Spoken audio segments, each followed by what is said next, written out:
how, and everything. Do you know how our lives are changing? Today, people are trying so many things. Why did not you think before about that? Because people are not satisfied. We know university is not your end journey. Think about what you want to do in future and what demand in the future. See where today we are. We know you are here with a dream. Dream with the plan always wins. We know you need to fly high. How you fly and where you fly depends on your journey. See where today we are. As you embark on your journey, consider how you can contribute to this wave of change. This is your moment to be part of something bigger, to create, to lead, and to inspire. Today the world is very competitive. Don't wait. Kick yourself to start the new journey. You know you're in the right place. In a world that's constantly evolving, fueled by the boundless potential of technology, we find ourselves at a crossroads between tradition and innovation. The jobs of yesterday may no longer exist, but in their place, new opportunities emerge. Opportunities that demand creativity, vision, and an unwavering belief in our own potential. The beauty of this world lies not just in what we can see, but in what we can imagine and bring to life. So, why do we need this much creativity? Because it's the engine of progress, the light that guides us through the darkness of the unknown and the very essence of human evolution.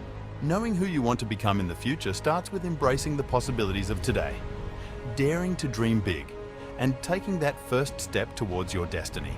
If you want to be a founder, entrepreneur, CEO, new product developer, patent owner, here is the opportunity for you. We know you have a good vision. With technology and analytics, job demand is changing day by day, so think twice before you start your journey. Boost yourself. Let this be your guiding light. Innovation is the key to unlocking your dreams. Paint it with your unique colors of creativity and step boldly into the world of endless possibilities. In a world brimming with opportunities, your unique vision, when combined with the latest technological advancements, can redefine what it means to lead and succeed. Stay curious, embrace learning, and let your passion for innovation lead the way to a future you've always imagined. This world waiting for future marketers.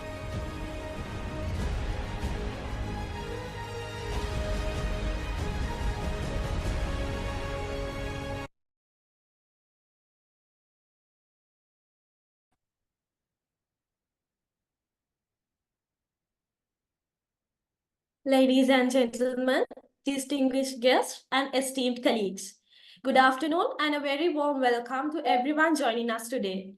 It is indeed an honor to have you all here for this webinar on the entrepreneurial skills for market leadership. We have an enlightening session planned for you, and we are delighted to have our resource person, Mr. Channa Gajanayaka, Studies and Commerce at University of Sri Jayewardenepura with us today. Without further ado, let's begin our event. To formally welcome everyone, I would like to invite Ms. Hansini Vijayasuriya to deliver the welcome speech. Please join me in welcoming Ms. Hansini to the virtual stage.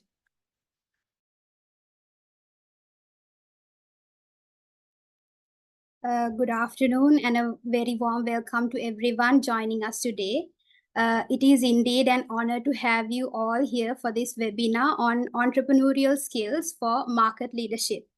So we have an excited session planned for you, and we are delighted to have with us our esteemed resource person, Mr. Channa Gajanayaka. He is a senior lecturer at the Faculty of Management Studies and Commerce at the University of Sri Jayewardenepura. With over a decade of experience as a certified trainer and a business development consultant, Mr. Gajanayaka is well-versed in the intricacies of entrepreneurship and market leadership. So in today's fast-paced and ever-evolving business landscape, the ability to innovate and lead is more crucial than ever. So our session aims to equip you with the essential skills and knowledge required to navigate and excel in this dynamic environment. Mr. Gajanayaka will share his valuable insights and practical strategies that have helped numerous businesses achieve market leadership. His expertise will undoubtedly be valuable to us in understanding the entrepreneurial mindset and the skills required or needed to thrive in today's market. So we are truly fortunate to have him with us, and we look forward to the knowledge that he will impart with us today. Thank you all for being here and for making this event possible. So let's make the most out of this opportunity to learn, engage, and be inspired. Thank you. Thank you, Hansini, for your warm welcome. Now it is time for the highlight of our event, the special lecture by our esteemed guest lecturer, Mr. Channa Gajanayaka, a senior lecturer at the Faculty of Management Studies and Commerce, University of Sri Jayewardenepura. Mr. Channa has graciously accepted our invitation and will be sharing his valuable insights today. Sir, the stage is yours.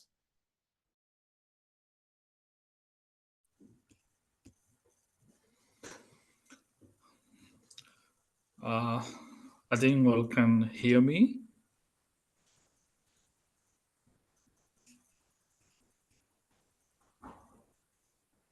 Then I will share my screen, then you can see the presentation.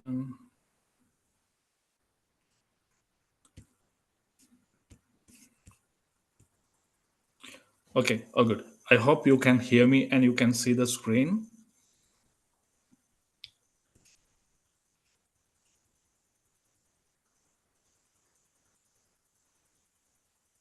Yes, sir. Yeah, thank you so much.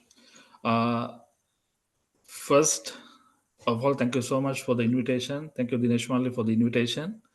And so at the moment, I'm not in Sri Lanka, but I accepted the invitation on delivering this short. Actually, this is not a lecture, and this short discussion with you guys. And once again, thank you all for organizing this event, and thank you so much for inviting me to discuss about few bit about entrepreneurship, plus the significance or the importance of entrepreneurship for the marketers. So I titled the lecture, this short discussion, as entrepreneurship for the marketers. Basically, I want to touch these three main areas. The first is role of a marketer, then entrepreneurial competencies or the importance of entrepreneurial competencies, finally the game changing practices. So meanwhile, if you have any issue or anything to be clarified, please raise your hand, or straight away you can turn on your mic and you can ask that the same time. So in addition to that, so I would like to have some question and answering one at the end of the sessions as well. So before moving to the the discussion, so I would like to explain you the purpose of this one, the purpose of this discussion. Basically, nowadays, different people talk about entrepreneurship, entrepreneurial practices, and not only small and medium scale entrepreneurs, not only the policymakers, not only the university teachers or the lecturers, not only the university students, or not only the school students. Most of people, they talk about entrepreneurship because entrepreneurship has been identified as a fast emerging field in the world, because the entrepreneurship has been identified as a crucial tool that can be used to make a society better. So this is a very popular as well as emerging field. There are so many areas to discuss. There are so many practices to learn. So I'd like to take several aspects or critical components from these discussions. from these, different scenarios to exchange some ideas with you.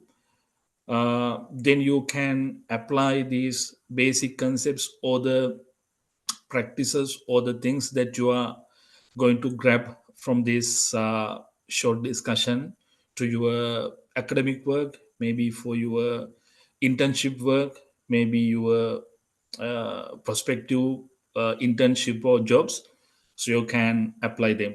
So that's the main purpose of this short discussion, because I know, so within 2 hours or 2.5, that is so difficult to cover all the areas or the so entire field of this vast and the emerging subject. So I'm going to grab few more critical or crucial concepts and cases for this discussion. So I think there's a confusion about entrepreneurship, because so when it comes to the what entrepreneurship is, so there may be different ideas, there may be different thoughts, there may be different definitions. So when it comes to the general practices, or when it comes to the Sri Lankan context, most of the people, they think entrepreneurship starting or running a business. So actually, personally, I saw, in many places, even, in some of universities, they teach or they talk or they discuss the concept of entrepreneurship from from this perspective. That means entrepreneurship is starting a business, or entrepreneurship starting and running a business. So I think that is not complete. I can't say that is wrong, because this is partially correct, because entrepreneurship is not all about starting or running a business. There is uh, something big. So starting and running a business can be identified as a crucial part or element of entrepreneurship, but that is not the entire, or that is not the complete picture. That's a crucial part, but that is not the complete picture. So what entrepreneurship is, there are so many, theoretical definitions, there are so many uh, thoughts on this. So when it comes to the past, so discussions of past societies, so different philosophers, researchers, practitioners, they identify entrepreneurship in different ways. So some researchers or practitioners or academics, they identify entrepreneurship as the process of taking risk, and some scientists, researchers, they identify entrepreneurship as doing something new. That means making inventions. Then some scholars and some professionals, they identify entrepreneurship as doing innovations. Then some uh, researchers, practitioners, professionals, they identify entrepreneurship as making a production, something like that. There are different, or there are various contributions towards this. There are different discussions, definitions on entrepreneurship. So simply, I would like to, you know, define this. Entrepreneurship is a mindset. Entrepreneurship is a mindset. So there may be different angles, there may be different shapes, there may be different approaches in this mindset. So completely, or as a particular domain, I would like to define as a mindset. Entrepreneurship is a mindset. Or I would like to say entrepreneurship is a mental program. So we can see different people with that entrepreneurial mindset. We can see different people with that entrepreneurial mental program. So they are called entrepreneurs. They are called entrepreneurs. So do not worry. So I will explain you the nature of an entrepreneurial mindset. So what we can see in that entrepreneurial mentality, what we can see or what we can observe. So from the people who have that mindset, uh, so before that, we need to we need to pay our attention to this one, the role of a marketer, because you know you might have a confusion. We are going to be marketers, or we are studying marketing, we are marketing professionals. Why this guy is going to discuss about entrepreneurship with us? Is that relevant for us, or this is waste of our time? There might you might have some confusion on that one, because the topic is entrepreneurial competencies or entrepreneurship for marketers. So why should we discuss, or why should we pay our attention to entrepreneurial mindsets? Because entrepreneurship is a mindset, that is a mental program. So we are marketers, or why should we discuss about? Why should pay our attention to this? That is so critical. There's a very clear reason. So when it comes to the present business setting, we cannot see a local competition. We cannot see a local market. We cannot see local organizations. There is a global market. There is a global competition. So when it comes to the businesses or organizations in this present business setting, we can identify them as actors. We can identify them as actors who are doing in this global platform. So when it comes to the managers or professionals, or so when it comes to the entrepreneurs, so they need to realize this first. No, we cannot see local competition or local market anymore. That is gone. There is a global market, global competition. So when it comes to the global market or global competition, it requires something abnormal. It requires something special to obtain competitive advantages. Because in this global competition, that is so hard to gain or obtain competitive advantages without having supernormal or abnormal or special competencies with the organizations. So when it comes to the Sri Lankan business setting, we can see the failure rate of SMEs, that is a bit high. The failure rate of SMEs. So when it comes to the challenges, that is a bit high. So when it comes to the internationalization of business, the rate is bit low, because our Sri Lankan organizations or Sri Lankan entrepreneurs, so unfortunately, they haven't identified this scenario yet. Because first of all, we need to identify the nature of this global competition. Then we need to set up our strategies.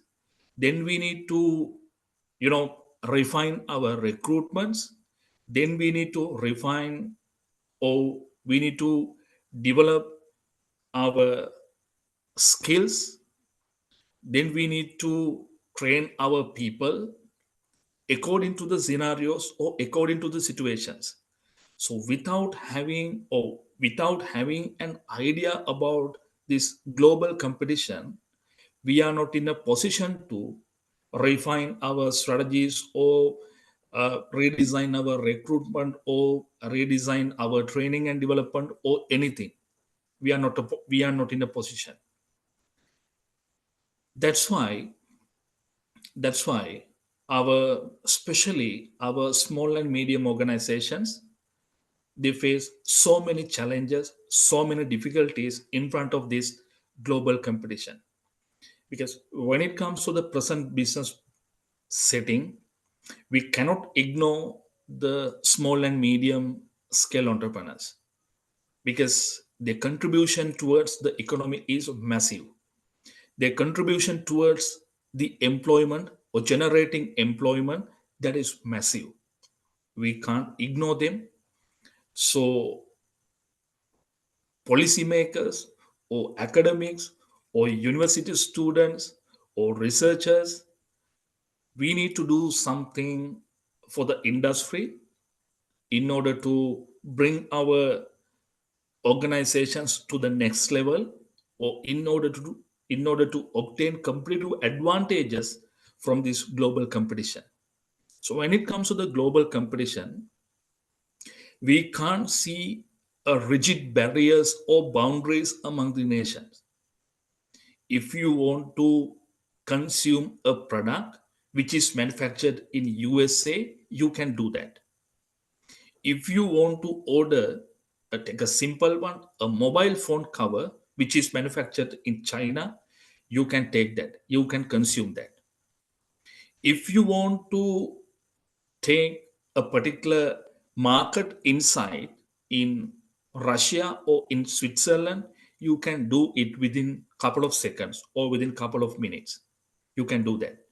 If you want to do an advertising campaign targeting a specific population or specific group in a particular country, you can do that. If you want to gather the market behavior or anything special to a particular customer group in a particular country or in a particular territory or in a particular region, you can do that. That is so simple now. If you want to send a product to a different country or to a different set of people, you can do that. That is not that much hard at the present moment. This is a boundaryless, barrierless trade now, the market now. So everything has changed. The market has, revolutionized. So in this global competition, conventional players or conventional thinkers or conventional organizations or conventional managers or directors, they cannot do anything. That means if they want to ensure their survival, so they have to drive hard, at least to ensure their survival. They have to drive so hard. If they want to take something special from the competition, this massive opportunity, because global market can be identified as a massive opportunity for a particular country. But if we want to take something special from this opportunity, there should be something special. So conventional managers or directors or organizations or countries at large, we can't do anything. That's the main reason. That's the main reason for these business failures. That's the main reason for these, challenges and limitations, especially in the Sri Lankan business organizations. Take a very simple one, very simple example. So a person runs a bakery in a village. So we can identify, or he can identify, some direct competitors to him in that particular region. He's a baker. There may be some other bakeries in that particular area, or there may be any other organizations or business establishments who deliver same or similar, or some values for the target audience, his target audience. So he can see, or we can see, a direct competition, so with that particular bakery. If we can observe the surroundings, we can see that, we can identify that. But keep this in your mind: Burger King, Domino's, KFCs, they also play in the Sri Lankan market. So they also serving the same, same market. They also targeting the same customers. So that particular baker needs to identify the behaviors or strategies or applications or practices of these global giants too, because these global giants also targeting the same customers. So anytime they can expand their branch network, and they can become, these global giants can become a direct competitor to that baker. That can happen. So someone can say KFC or McDonald's or Burger King is not a direct competitor to that baker, but we can see an indirect, or we can see a competition.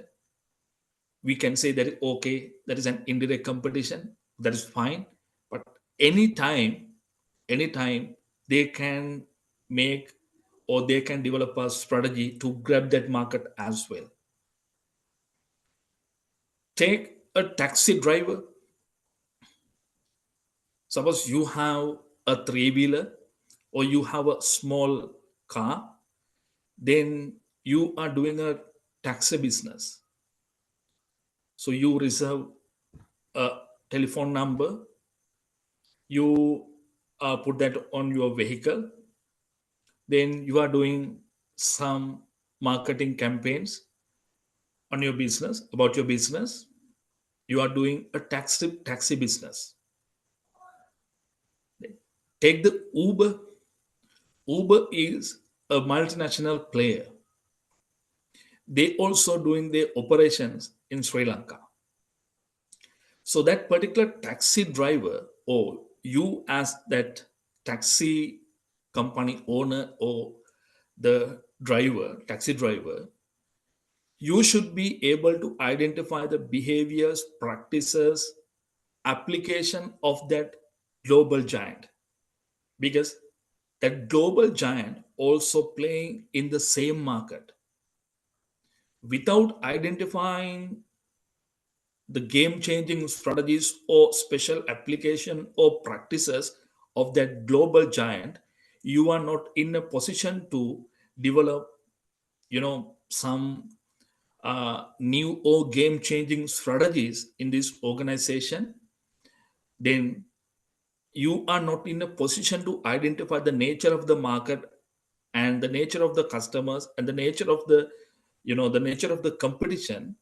So without having these basic insights, we are not in a position to give that global giant a a competitive or a rival effort in obtaining some competitive advantages from the market.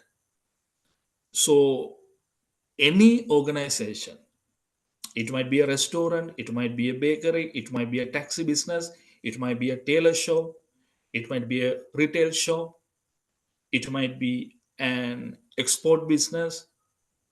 So we can see direct and indirect influences from the global players in this global market, because this is very open now, very open now. So, nowadays we can see some taxi drivers, they are fighting with Uber drivers. They are fighting with, other taxi companies, who have some global standards. Sometimes, they organize some protest in front of these uh, taxi companies. So actually, there is no point of protesting, or there is no point of struggling with those company taxi drivers, because we should be able to make something different in our organizations to compete with them and to obtain competitive advantages. Because without having supernormal strategies, without having game changing strategies within our organizations, we can't blame to a third party. There is no point. That is not valid, actually. That is not valid. So, especially as marketers, we have a very big role to be played. We have a very crucial role as marketers.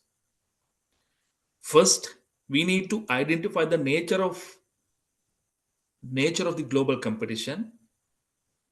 First, we need to realize that we can't do something special with conventional marketing practices. So when it comes to the marketing knowledge and practices, we can see some coded knowledge, we can see some published knowledge. Everyone knows them. So we can say they are marketing fundamentals. So we cannot do anything special these conventional, or we can do anything special with the marketing fundamentals. That is not enough now. So when it comes to the recent recruitments, local and global, we can see that. So there is no chance for the people who have a conventional marketing knowledge or conventional marketing practices. Recently, I have participated with an recruitment process. So I joined as a panelist. So first, we declined all the applicants who brought a CV. So in the initial screen, so we rejected them. Then we considered who brought something special, because it was a marketing position, marketing manager of that is an export organization. So they offer a good package. So first we decline the applicants who brought a CV. Then we considered who brought something special, to the discussion. That is not it wasn't a conventional interview. It was something different one. So we use that platform to exchange our ideas with the applicants, because we know, so having a degree or having any other professional qualification is not enough. Having the marketing fundamental, the marketing basics, that is not enough. they should be something special. Then we considered, so what else they have. So luckily, only 2 people had their profiles. They were not conventional CVs. They were profiles. So they presented their profiles. First, we refer them. So they include their contributions, their achievements, and some key points to the panel. Then we selected 2 people from the basic screen. Then we brought them into the second stage. Then first we discussed with them.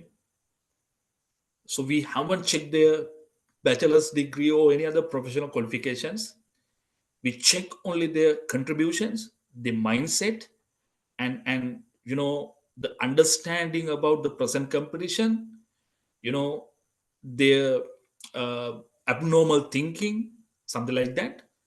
Then we selected a person because we realized that that guy has something different, so he can do something different. And now he's doing his initial modules and trainings, probably in couple of 2-3 weeks, so he can resume the duties. That's the nature of present recruitments. So because companies know, the management knows, we can't do anything with fundamentals or basics. So there should be something beyond these fundamentals. So there should be something special beyond these basics. So I need to pass this message. So having a degree or having any other professional qualification is not enough. Some students think I have a degree, or someone should offer me a job. That is not. There should be something special. So I will explain how can we improve our profile. What can we do? So I will tell you that later. So modern day marketing manager is a catalyst. He should be a change agent. So he or she should have some abnormal ideas. He or she should have some game changing thoughts. So as a modern day marketer, you should be able to do daydreaming. You should be able to smell the environmental incidents. You should be able to turn these environmental incidents into opportunities. You should be able to turn these business opportunities into realities. You should be able to make valuable instrument that can generate money for the organization. So there should be a sense on wealth creation. There should be a sense on opportunity hunting. There should be a sense on business model development. There should be a sense on business model evaluations. So for an example, imagine I'm working as a marketing manager for a company that manufactures biscuits. So recently, the board asked me to develop a concept for introducing a new biscuit. So I can't go to the internet and I can't type. So give me some ideas or suggestions for a new biscuit. So I can't go to the ChatGPT and I can't type that one. I can type, I can take some results, but that doesn't work. That is not enough. So I can't forward the same message that I got from the ChatGPT or any other AI tool or Google to the board. That is not enough. So there should be a rationale behind the product that I have identified. There should be a rationale why we are going to produce this one. What is the reason? So it should be backed. Your idea or your concept should be backed. So to back an idea or particular concept, we need to identify the opportunities. To identify opportunities, we need to smell the business environment. Then you should be able to make a business model for the idea that you have identified. Then you need to verify your business model is a productive one or not. You need to verify that. That is something like that. So we need to do bit more. So imagine I'm an advertiser or I'm a consultant for a particular organization. So I'm the advisor for branding. So I can't recommend that organization. Or you can uh, uh, create an image and you can put that on your business page and you can boost that one. That is not posting an image and boosting that image is not the required contribution as a consultant or as a branding advisor or as a brand manager. There should be something beyond the boundaries. There should be something special beyond the basics. So I wanted to inform you that no chance, no opportunity, no space for the conventional thinkers. So at least you can Google this term. So who a modern day marketer is, what characteristics he or she should have. Okay, so don't worry, we can discuss a bit more later. So how can we make this transformation from conventional marketer to a modern day marketer? There may be different applications, there may be different strategies, there may be different tools.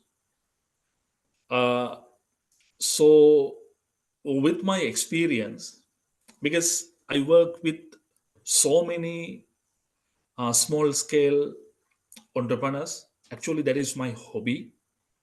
Basically I grab some organizations, 2-3 organizations at once. These days I'm working with 6 companies because I need to enjoy their achievements. Most of the scenarios I selected, the failed cases, or the organization who are struggling to ensure their survival. Probably I grab these organizations, then I study them first, then I recommend some practices and I engage with them practically the same time, because without having a first-hand experience, we can't teach entrepreneurship, or we can't do entrepreneurship research, or we can do nothing without first-hand experience. So that is my hobby. So I enjoy with it because I need to see their progress, their achievements, because I can test my knowledge, I can test my imaginations, I can test my thinking. So those testings and results, I can enjoy. That is my hobby. For this purpose, basically I select some organizations and I work with them. Once I satisfy with their uh, performances, so I normally I give them a guideline. So you can follow this one, you can use this this particular framework for assessing marketing performances. You can use this one for selecting employees. You can use this particular template or this particular guideline for assessing your financial performance. Do it 2-3 times in a month, or do it once in a month, something like that. Then I select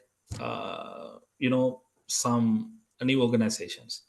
So with these experiences, so I know what should we do, what can we do, or what need. So what kind of things can we uh, apply or practices to become modern day professionals, to become a modern day professional from conventional thinking or from conventional practices. So they might be different tools, different techniques, different applications. But I would like to introduce this one. Improving our entrepreneurial competencies is a critical tool, critical strategy, critical weapon, that can be used with this war. Entrepreneurial competencies, improving our entrepreneurial competencies. So when it comes to the term of competency, basically there are three requirements for a competency. If I want to improve my competency or competencies, I need to pay my attention to three elements.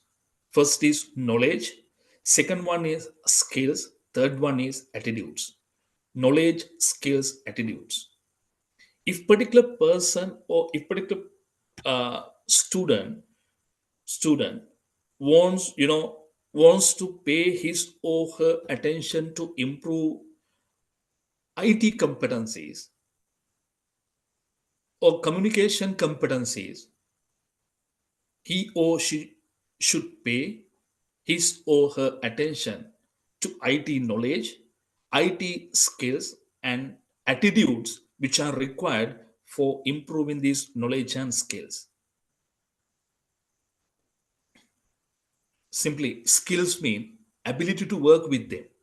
Skills, because sometimes we can see, so there are people who have double degrees, masters, even PhDs in some disciplines, but they are not in a position to apply them productively.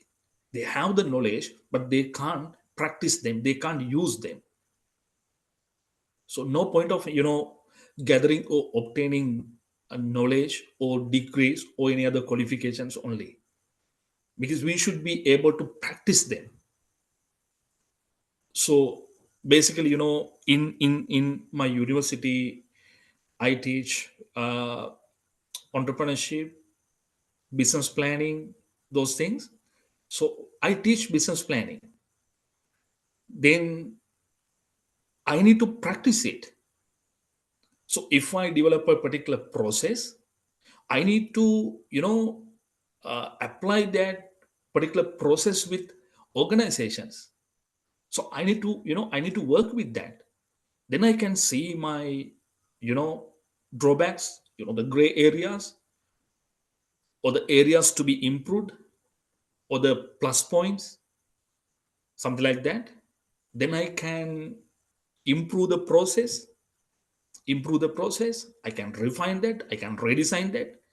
Then I can apply that to another organization to get some great results. So if suppose that if a particular person has a knowledge about something, he or she should be able to use that. He or she should be able to practice that. That's the skill. So the attitude, the required mindset for that, we need to have a good attitude, because that goes on our behaviors, thinking, and everything. So it requires strong attitudes, towards the thing that we want to improve. So here we are talking about entrepreneurial competencies. Simply, it is about entrepreneurial knowledge, entrepreneurial skills, and the required attitudes for improving our knowledge and skills. So, so I'm going to propose you this one to practice, entrepreneurship. Then you can make a high rich profile, so you can transform from a conventional stage to the modern day stage, or from the conventional setting to modern day setting, with these new thinking, with these new skills, with these new attitudes. So you can do something special. I believe that. That's why I propose this one. So under this one, I would like to pay my attention to entrepreneurship mindset and entrepreneurial behavior. Because if I discuss only the entrepreneurship mindset, because I can do that, that is entrepreneurship, that is a mindset. We can see these attributes or components of an entrepreneurial mindset. You need to improve that, something like that. I can I can tell you that, but that is not enough. So I need to give you something to practice. So for this purpose, to improve your entrepreneurial behavior, I included some points, especially on business developments, So we can discuss them briefly, because I know we have only 2 hours, 1 hour gone, so we have 1 more hour to touch these things. I know I can't complete all the things and all the scenarios, but you know I can highlight some areas. Then you can do further studies, or if you want my help, you can write me. Yeah, that's how we need to make this conversation to the next stage. That's the expectation. So so by the way, I would like to pay my attention to entrepreneurial mindset and entrepreneurial behavior, the entrepreneurial thinking, the entrepreneurial mental program, and the entrepreneurial practices. So I believe I think these entrepreneurial competencies will help you to make that transformation. That helps to being a productive graduate. So once you become a productive graduate, companies, they might contact you. We need you, or we need professionals like you. You are a great assets, something like that. So you can go to higher ranks, within a short time of period. Not only the business sector, even it is government, administrative, any other field, you can secure your position. So I believe that. Okay, entrepreneurial mindset and entrepreneurial behavior. So entrepreneurial mindset, that is the mental program which we need to develop.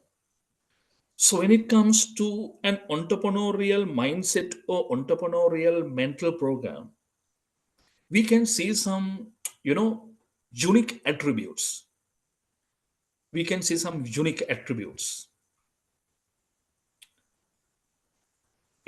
Actually, to become a successful or productive person.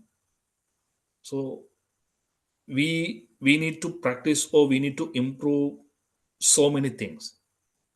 Simply we can say we need to improve our time management, we need to improve our other soft skills, we need to improve our language, something like that. So we can make a huge list for becoming a productive person, or for becoming a productive graduate. But these attributes, they are something special. We need to master them, we need to bring them to our mind. So we need to mix them even with our day-to-day activities.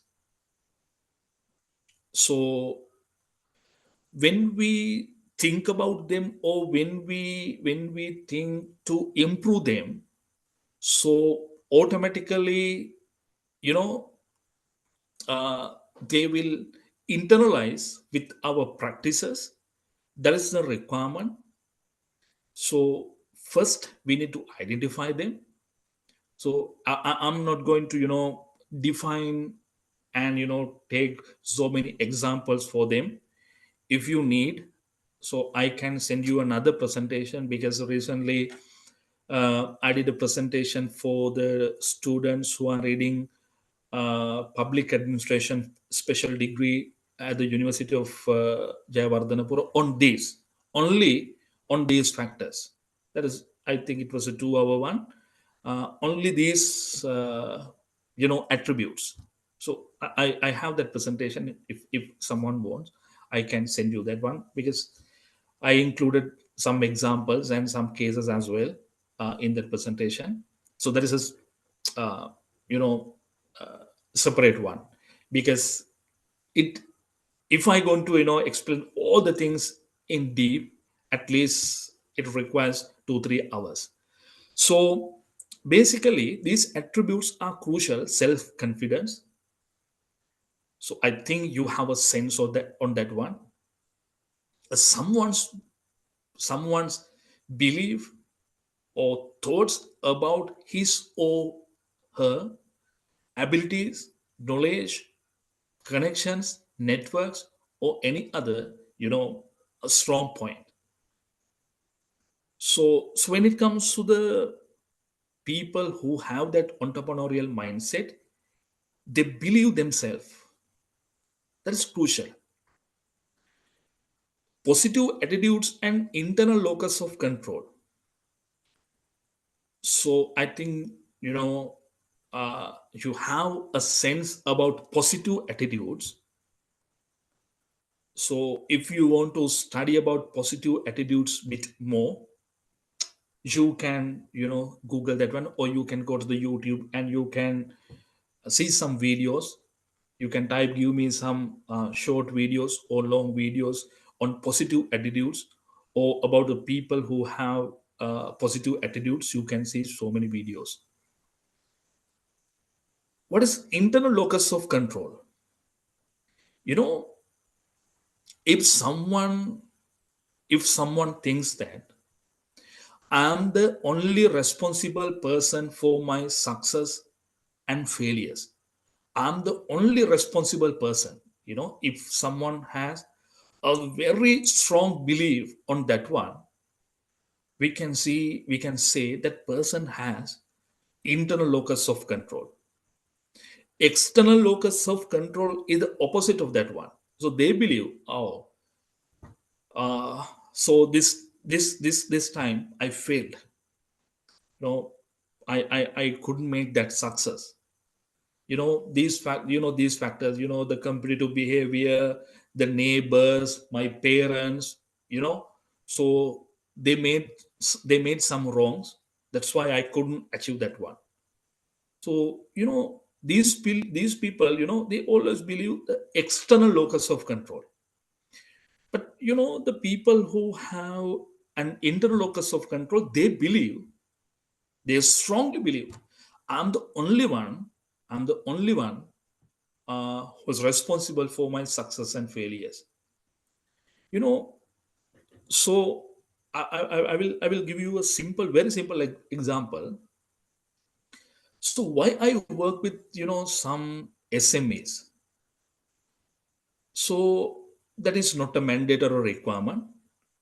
So no need to submit a progress report to the university or department on that one. So no need to give my service to external people. So I never take a charge from them. I do all the things free of charge, because I need to improve my competencies. I need to get recent market updates. So I need to practice generative AI. So I can practice with them. So Actually, I don't want to believe to my university, oh, my university, doesn't provide me enough opportunities to improve my practical experience as an exposure.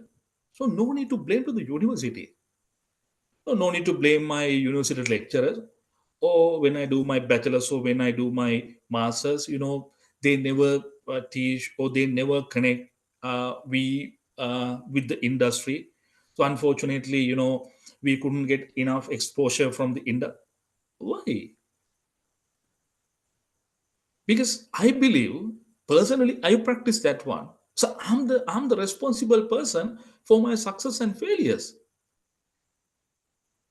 So if I can do something, something, you know, in a in an excellent way, so I enjoy that one. I enjoy that one because I know that happened because of my hard work. That happens because of my creativity. That happened because of my knowledge. That happened because of my experiences. Something like that. If I fail at a particular point, so I need to take that blame. I'm the responsible person. I couldn't do that one. I couldn't pay my attention to that factor. That's why that happened. Okay. The passion, you know, actually that is not the interest. This is something beyond the interest. Passion, an abnormal desire to do or to achieve something. Passion. So, uh, so basically, when I do a lecture or discussion, something like this, so I spend actually a huge time to make my presentations, something special. So if I can't do that one with the PowerPoint presentation, I use uh, you know different tools to make that particular to make that attractive. So I follow some brand guidelines. So I position my my text and the things according to some grand guidelines. So I think I took more than 25-30 minutes to make the first slide. I insert different images. Then I think I tried with 10-15 images. Finally I developed this one because so I like you know to exchange my knowledge. Actually that is not an interest. I think that is something beyond that one. Okay. Need for changing the status quo. So they don't take me don't take me wrong. No, I don't want to talk about me. I just took that example to explain this one. So this is not boasting. That is not boasting. Don't take that wrong. Okay, need for changing the status quo. So status quo means the present situation, the current situation, the present scenario, the present practices, the present strategies, the present status quo. Need for change in the status quo. So, the people who have that entrepreneurial mindset, they need to improve, they need to develop the next level one, the next one. They never satisfy with the present. Okay, take this one, take these two. So this is a normal jug. So I can put hot water to this one. So recently I got this one. I can put hot water to this one. But here I can see the temperature of my hot water. See, I think you can see that one. Now that is 15. So when I put hot water to this one, this grease sign that becomes red. So that means, so when you drink water, from this come. So be careful. That is too hot. That is too hot, because that blinks in red. Now that blinks in green. So that means I can drink this water. So this is a bit of new one, because the people with an entrepreneurial mindset, so they never accept this one as the best one. They wanted to bring that to the next level, so they developed this one. So challenging the status quo, the status quo, they challenge to the status quo, and now they have this one. They never accept this one as the best one. They need to go to the next level. They will bring this to the next level. So that's how we can see new products. That's how we can see new services. That's how we can see new processes, something like that. So that's why we can see, taxi companies like Uber at the moment, because people who challenge to the conventional, taxi applications or processes or conventional taxi businesses. So they develop a new one. Take Uber Eats. They challenge to the conventional online food booking or ordering processes. Okay. Dreaming, visioning, imagination. So actually, entrepreneurs, simply the people who have that entrepreneurial mindset, they do daydreaming, they do visioning. So they do imagine, they can imagine the next level, the next process, next product, next brand activation method, something like that. They do dreaming. They do dreaming. So that's why, we can see new processes, products, technologies, applications, something like that. That's why we enjoy ChatGPT at the moment. That can be ChatGPT can be identified as a result of a dream. So the Elon Musk brain chip, that can be taken as a result of his imagination, So we can dream, so we can imagine, or we can do this, or why we can follow this one.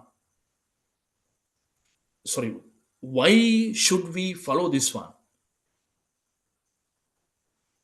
Why can't we do this like that, something like that?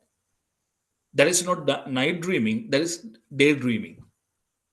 Because especially entrepreneurs, they do that one because they never believe the status quo as the best one, because they have a passion, they have positive attitudes, they believe themselves. So always, they do dreaming, they are visioning, they do imagination, because they need to bring new abnormal practices, strategies, competencies to the game. Because at the end of the day, we need to deploy them, we need to employ them to compete with our direct and indirect competitors. We need to bring these strong heavy weapons to the war to obtain competitive advantages. That's why always they think the next one, the next level, the next applications, the next method. So they think they do, they do dreaming like that. Last year we did our brand activation like that. So what kind of new applications we can develop this time? Imaginations, dreams. So especially they dream about new practices, new processes, new products, because we can't see them, in the present moment. Because if we can see them in the present moment, no need to do dreaming. So we can see them, we can smell them, we can use them. So we need to do dreaming about unseen things. Okay. Environmental sensitivity and proactiveness. Environmental sensitivity and proactiveness. Business environment, direct and indirect environments, that, you know, that gives various things to the entrepreneurs, professionals, and others. That gives so many things. Environment. Sometimes, we can see that, people talk about entrepreneurship. Business environment gives opportunities. Business environment gives threats. Business environment gives strengths, especially our internal environment.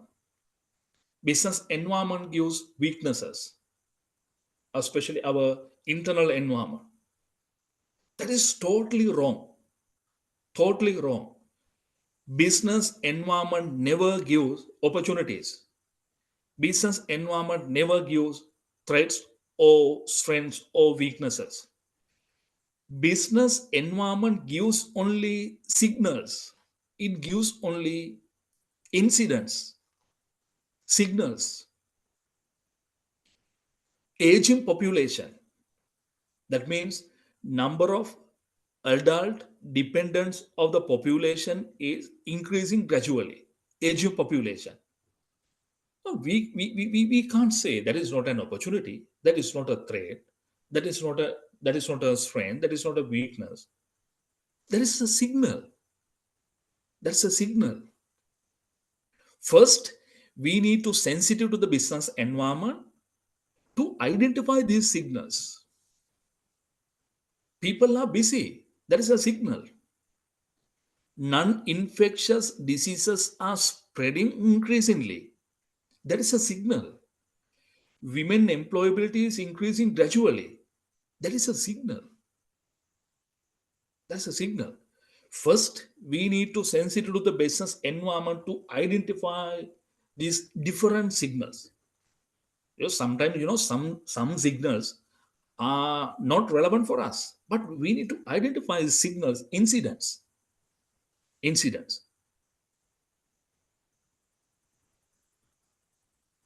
Okay. Russian president gave a gift to North Korean president.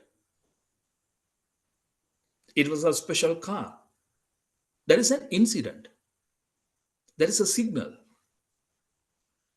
So North Korea people, they are constructing a strong wall in between North Korea and South Korea in the border. That is a signal. The Russia-Ukraine war, that is a signal.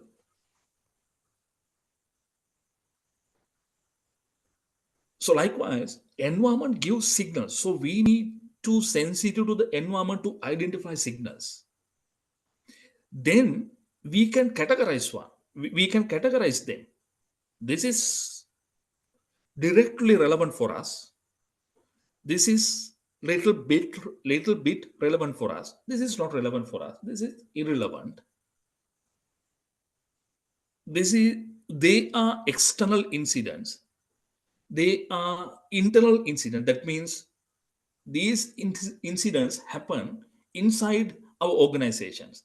They are internal incidents. Likewise, we can group them. Once we group them, we can see, these incidents happen in the external environment. They are a bit favorable incident for us. They are opportunities because they are favorable incident for us. We can grab them. We can make something on these incidents. We can employ them. These are external incidents. They are not good for us. They are not good for our organization. Okay, we can see a threat from these incidents. Okay, we can redefine our strategies, applications, tools, people, everything, to avoid these bad consequences from these threats. These, these things, they are our internal favorable factors. That means they are our strengths. Then we can redefine our strategies, applications, and other things to employ them for the betterment of the organization, because they are our strengths. So they are internally weak things. So they are weaknesses, internal factors. We can control them, we can modify them, we can improve them. Then we can take necessary actions to convert these weaknesses into strengths. Something like our staff is not motivated enough. So we can take necessary actions to inspire them towards their jobs. Okay, something like that. So first we need to sensitive to the environment to identify incidents. Then we can grab different incidents, we can analyze them, we can group them. Then we can identify these are opportunities, these are weaknesses, something like that. Proactiveness. We need to identify the environmental incidents before others. That means before the competitors. We need to identify the environmental incidents before others. We need to analyze these environmental incidents before others. We need to identify the strength or weaknesses or whatever the influences before others. We need to take necessary actions to internalize them, or we need to take necessary actions on working with them before others. Proactiveness. So making responses or responding before others. Opportunity identification and exploitation. If we are sensitive to the environment, we can see opportunities, the favorable conditions that can be used to create a value. Value is a very big thing. It may be a product, it may be a physical product, it may be a service, it may be a process, it may be a technology, it may be a condition, it may be an organization. Value. The favorable circumstances that can be used to create a value, opportunity.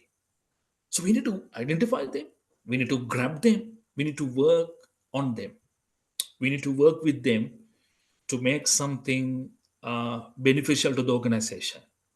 The exploitation mean, so suppose that you identified some favorable conditions for your organization. Suppose that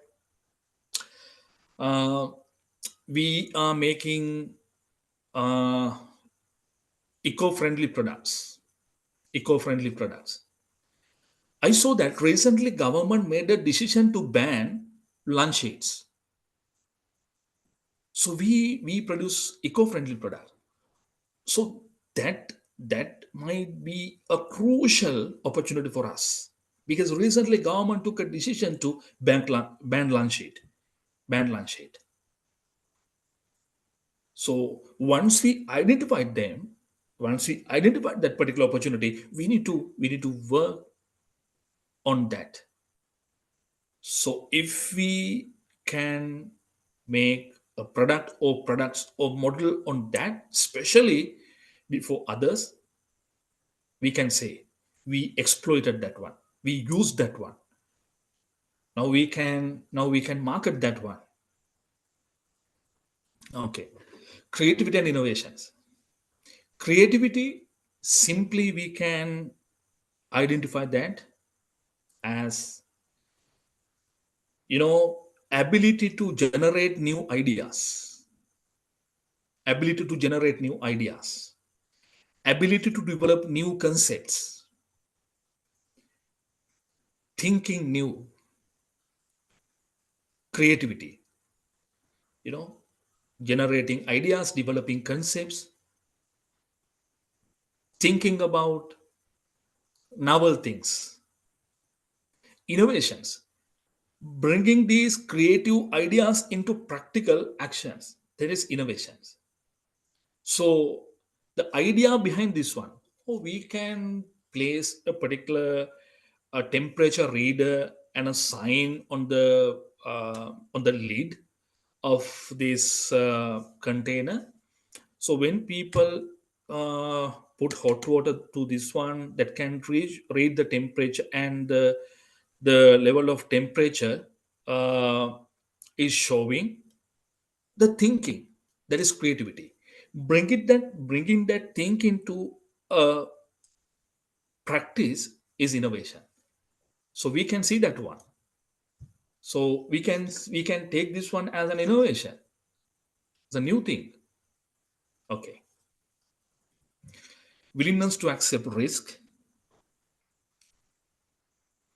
So entrepreneurs take only a moderate risk. They are not extreme risk takers. Because if entrepreneurs take extreme risk, they will become gamblers. Entrepreneurship is not gambling. Okay, this is not gambling. So taking risk, actually, we know if we are going to do new things, or if we are going to do the things before others, if we are going to change the present practices, if we are going to break the present boundaries, that associates a risk. We can see an uncertainty with that one. So we need to embrace that one, but not extreme risk. Let's say we are going to introduce a new drink, new herbal drink to the market.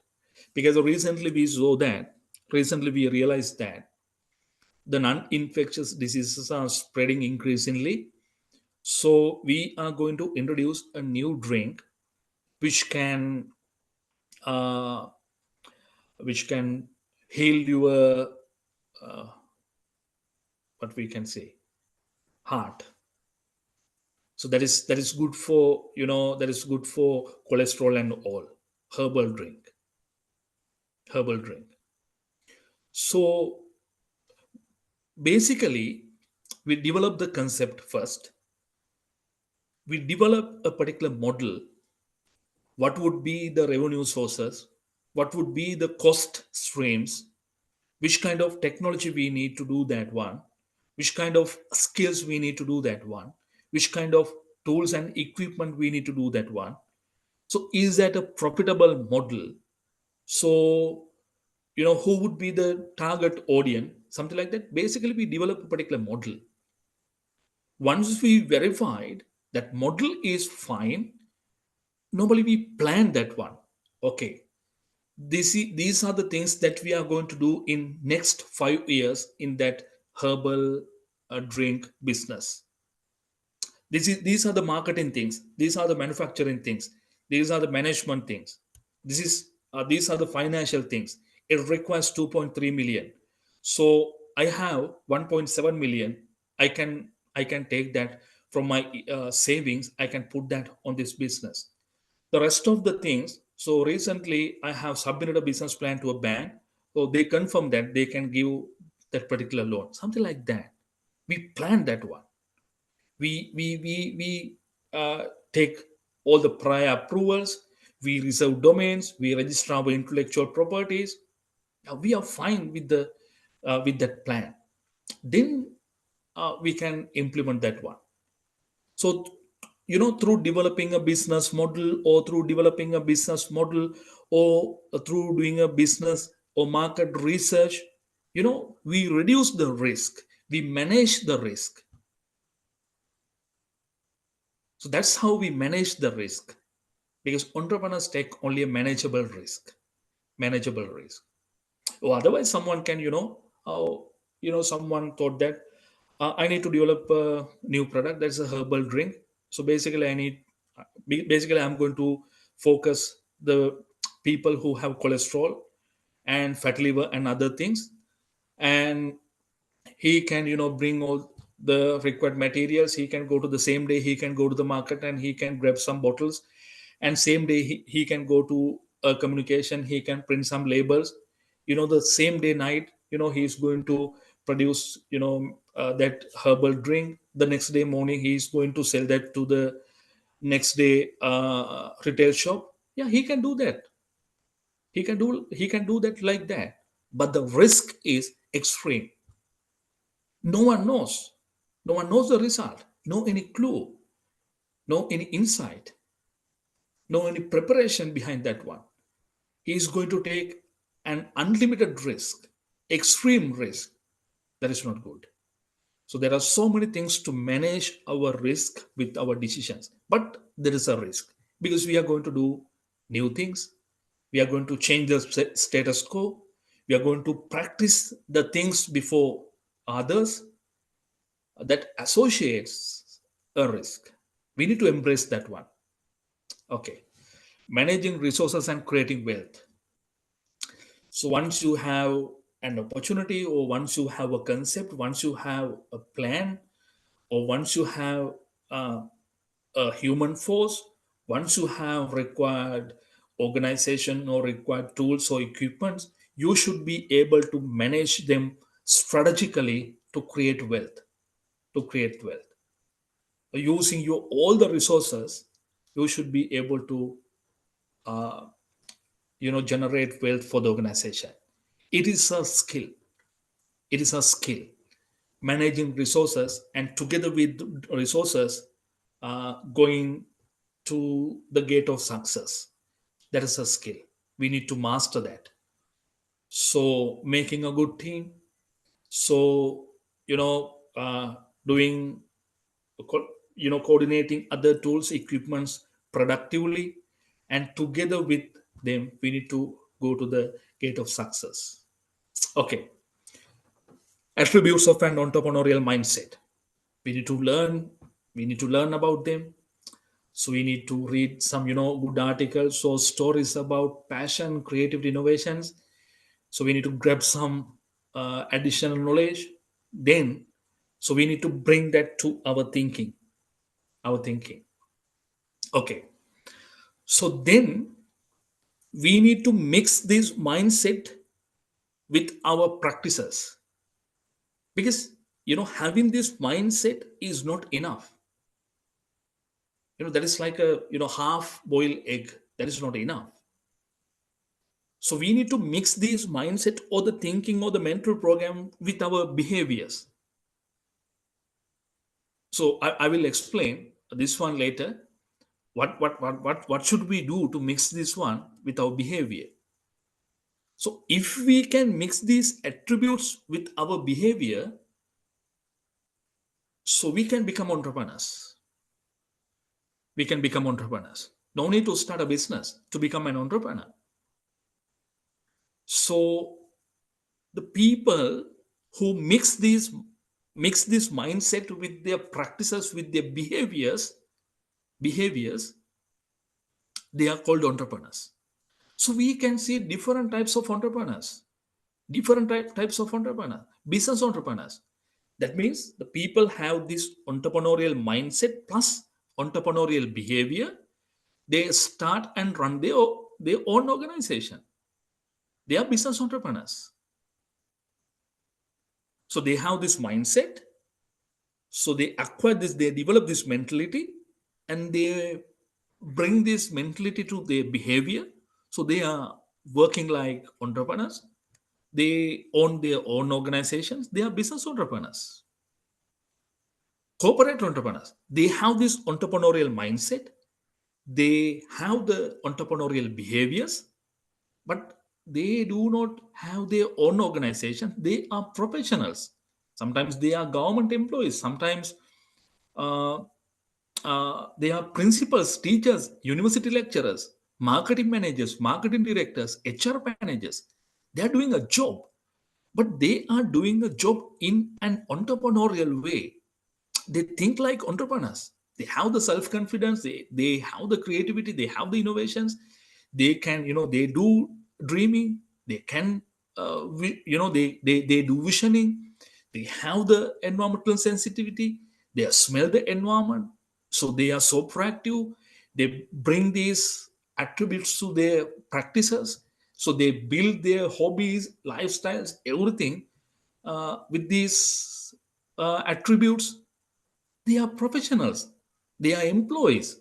So they are called corporate entrepreneurs. And there's another group, social entrepreneurs. They have this mindset, self-confidence, positive attitudes, internal locus of control, passion, everything. Their prime focus is, providing solutions for burning social issues.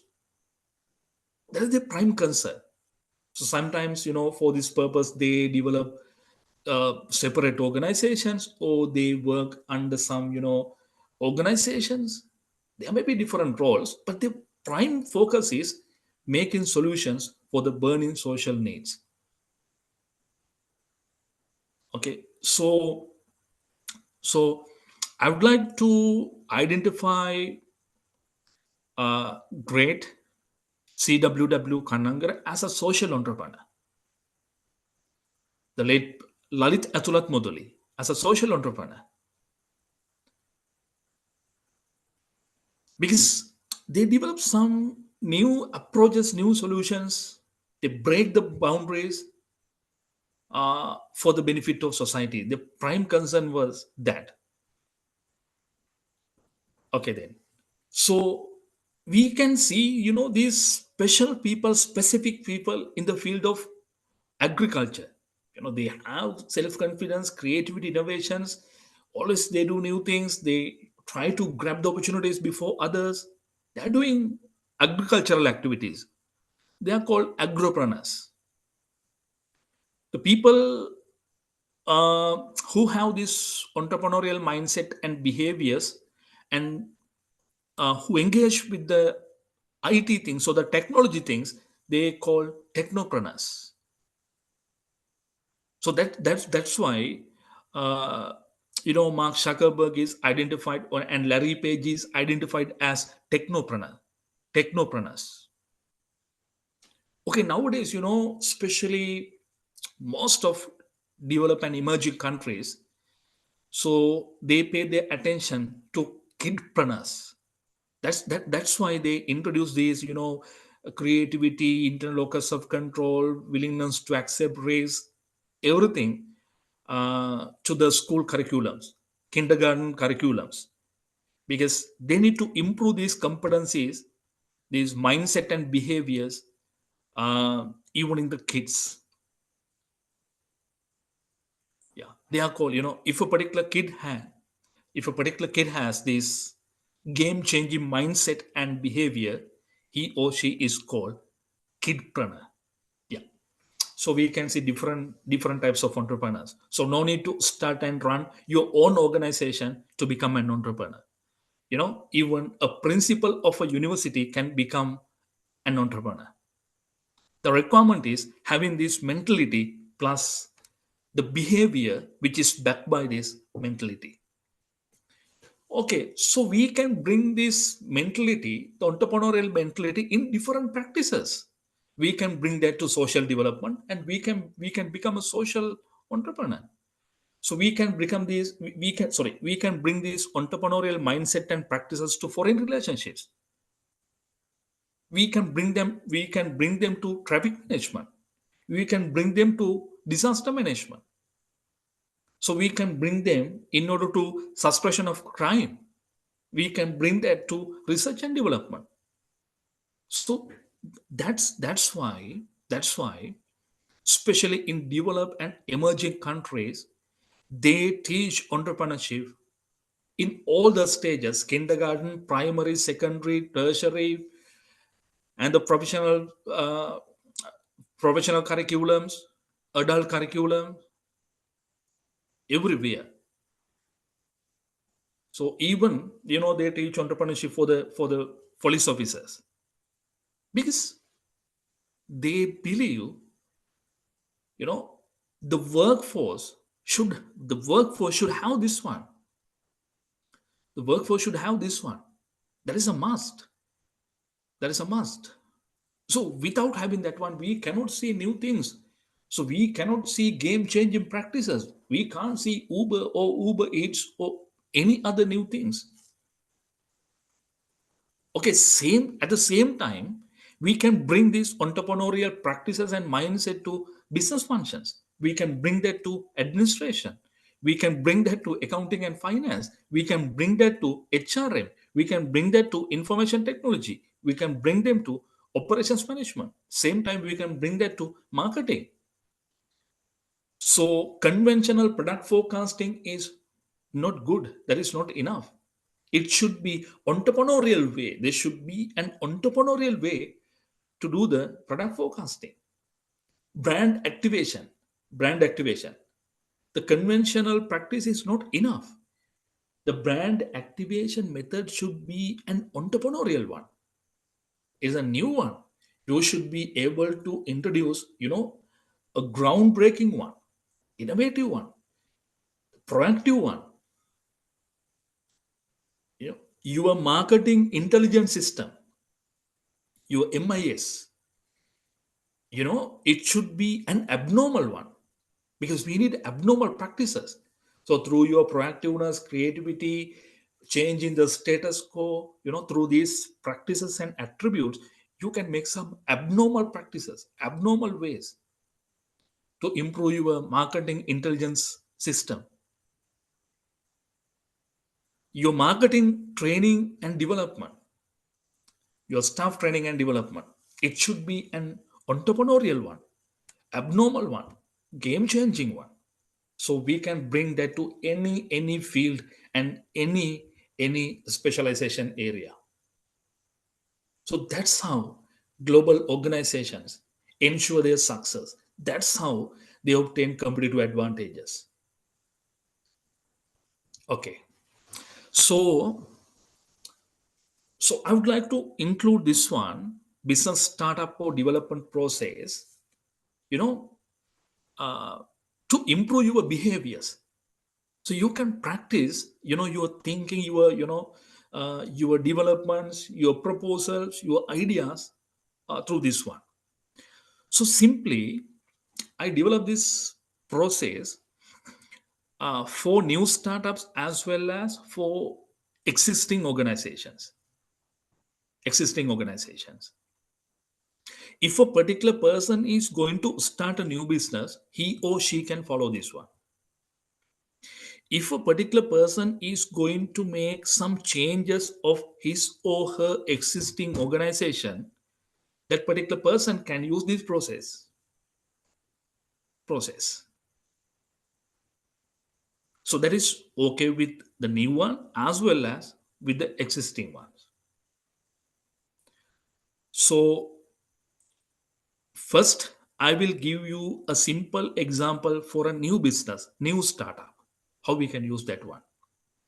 So in this process, there are 4 main phases: idea, model, plan, implementation, control. Suppose that I'm going to start a new business. So first, I need to smell the environment. I need to grab the environmental incidents as much as I can. Then I need to analyze them. I need to group them. Once I group and once I analyze them, I can see some favorable signs for a value. It may be a product, process, technology, organization, anything that can be used to satisfy human needs or wants. Okay. So I identified so many opportunities through my environmental scanning and analysis. Then I grab one.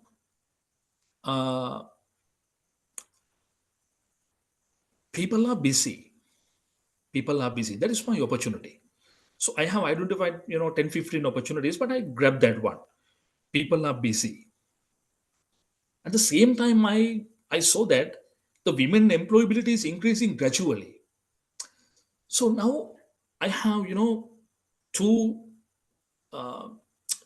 perspectives, but I can grab these two perspective into a single scenario. People are busy. Women employability is increasing gradually. People are busy. So now I'm thinking about ideas. The second one, generating ideas, developing concepts. What can I do? What can I do with this one? People are busy. At the same time, women employability is increasing gradually. People are busy. What can I do? Now I'm developing ideas. So I'm thinking about online kitchen. Online kitchen.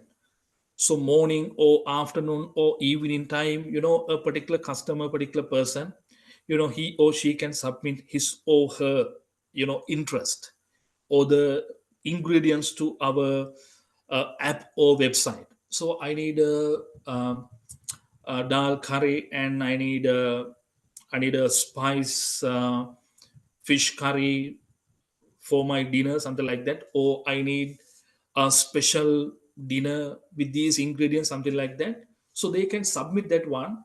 So our company, I'm going to start a company. We produce their meal straight away.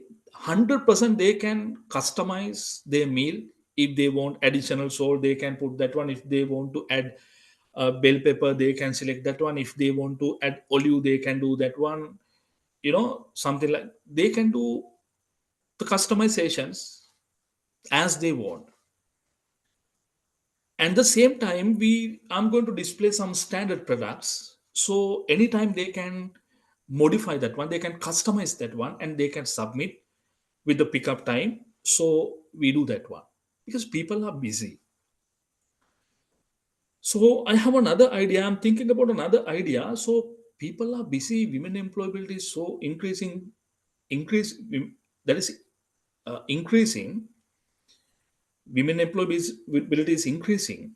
So we can see an gradual increment. So they might have some issues, in take caring of their parents if they have old parents, because they are busy.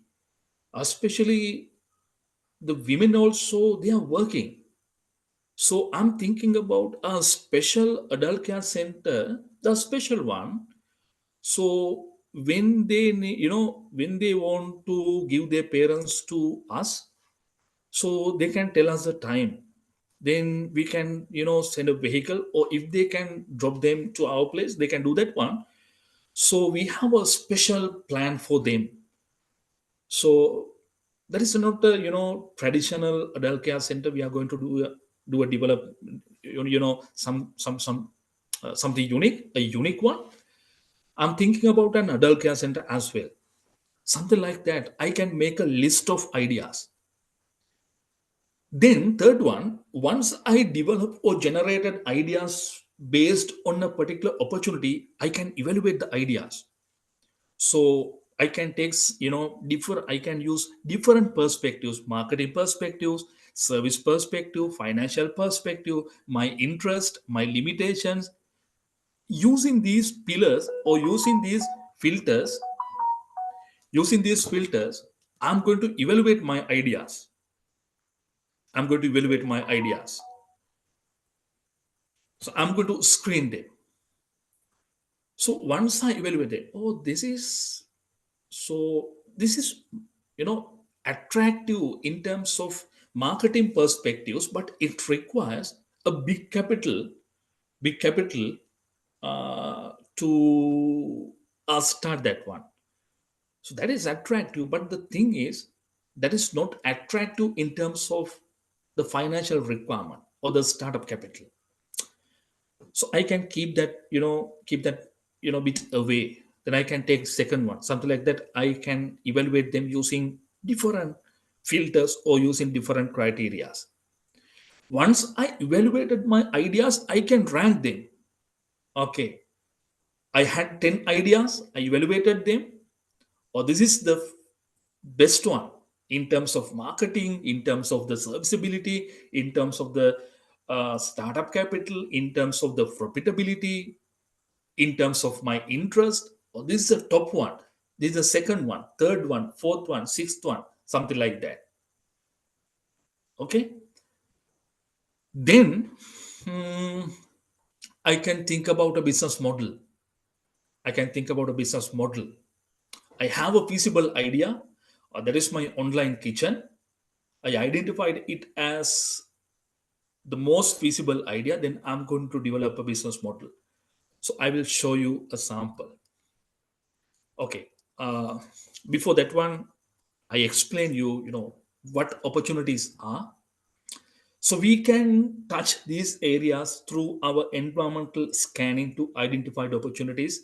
We can smell trends, we can smell problems, gaps, resources. We can analyze recent changes in the industry or market. We can take sudden changes in the industry or market. We can take them as opportunities. Let's say people are busy. That is a problem. Aging population, number of adult dependents are increasing gradually. That is a problem. So I think no need to explain about trends. Gaps. Gaps mean that there is a mismatch. There is a mismatch in between the expectation and the reality. You know, so in Sri Lanka, we have a government bank separate organization for providing quality drinking water. That is our water board. But we have so many issues with the quality of the drinking water. So we expect a high quality drinking water, but unfortunately, so we can't get quality drinking water. There is a mismatch. So companies identify this gap and they introduce their solutions to fill that gap. So Unilever Pureit, that can be identified as a solution that they use to fill that gap. Something like that. Sometimes we say, this shirt is nice. But I don't like the buttons. There is a gap. So if we have a chance to customize that shirt, we can fill the gap. We can fill the gap. If we have a chance to change the button, we can fill the gap. Okay. Sources for opportunities. So to identify them, we need to sensitive to the environment. We need to identify the environmental changes. See, so Pizza Hut introduced this table. This is a table that we use to take our food, enjoy our food. But they convert that conventional table to a screen. So we can use this screen to customize the pizza, and we can make the payment and we can send straight away. We can send our order to their kitchen. Why? Because they filled a gap. They filled a gap. Because sometimes, we think, I like that pizza, but I don't like the sauce that they use. So now we can, select our own sauce. Sometimes we say, I like that pizza, but unfortunately, they don't add olives for that one. Now we can add olives. They fill the gap. Because, they block the roads for the competitors. Because if someone identified that gap, they can enter into the market. They made a roadblock by introducing this one. See this one? There is some game-changing advertising campaign by Burger King. So I kindly request you to read this one. There are so many articles on this one. Actually this is unbelievable. Showing this kind of burger to their target audience. They say this is the nature of our burger after 33 days. Or they show some other images in between these day 1 and day 33 or 35. This is the nature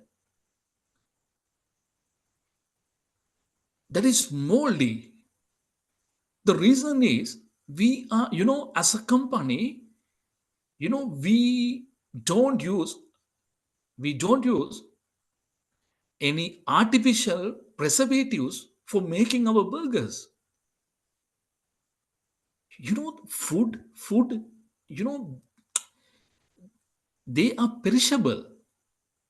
So if we want to keep that for 40, 2, 3, 5, 6, 20, 30, 40, 100 days, we need to add preservatives.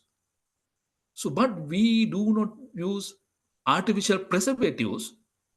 You know, that's how, that's why, this beautiful burger, they, that become like this after this, after this particular day. It's a massive campaign. That is, always, these organization, they show nice burgers with, different colors, smells, sorry, smoke waves, something like that. We see, graphics like that. But, they show this one to their customers. The same kind of strategy followed by Vasana Bakers Sri Lanka, the Horna Vasana Bakers. They sell, they put their cakes to oven trolleys, the oven dishes. They send the cakes to their retail shops with these oven dishes. Because the message is, we can't keep cake for 20, 30, 50 days. That is perishable. Molds coming. Molds can come after 5, 6 days. If we want to prevent that one, we need to add artificial preservatives. So as a company, we do not use artificial preservatives. That's why we send the cake with the baking trays. So within 2, 3 days, within couple of days, we need to finish them.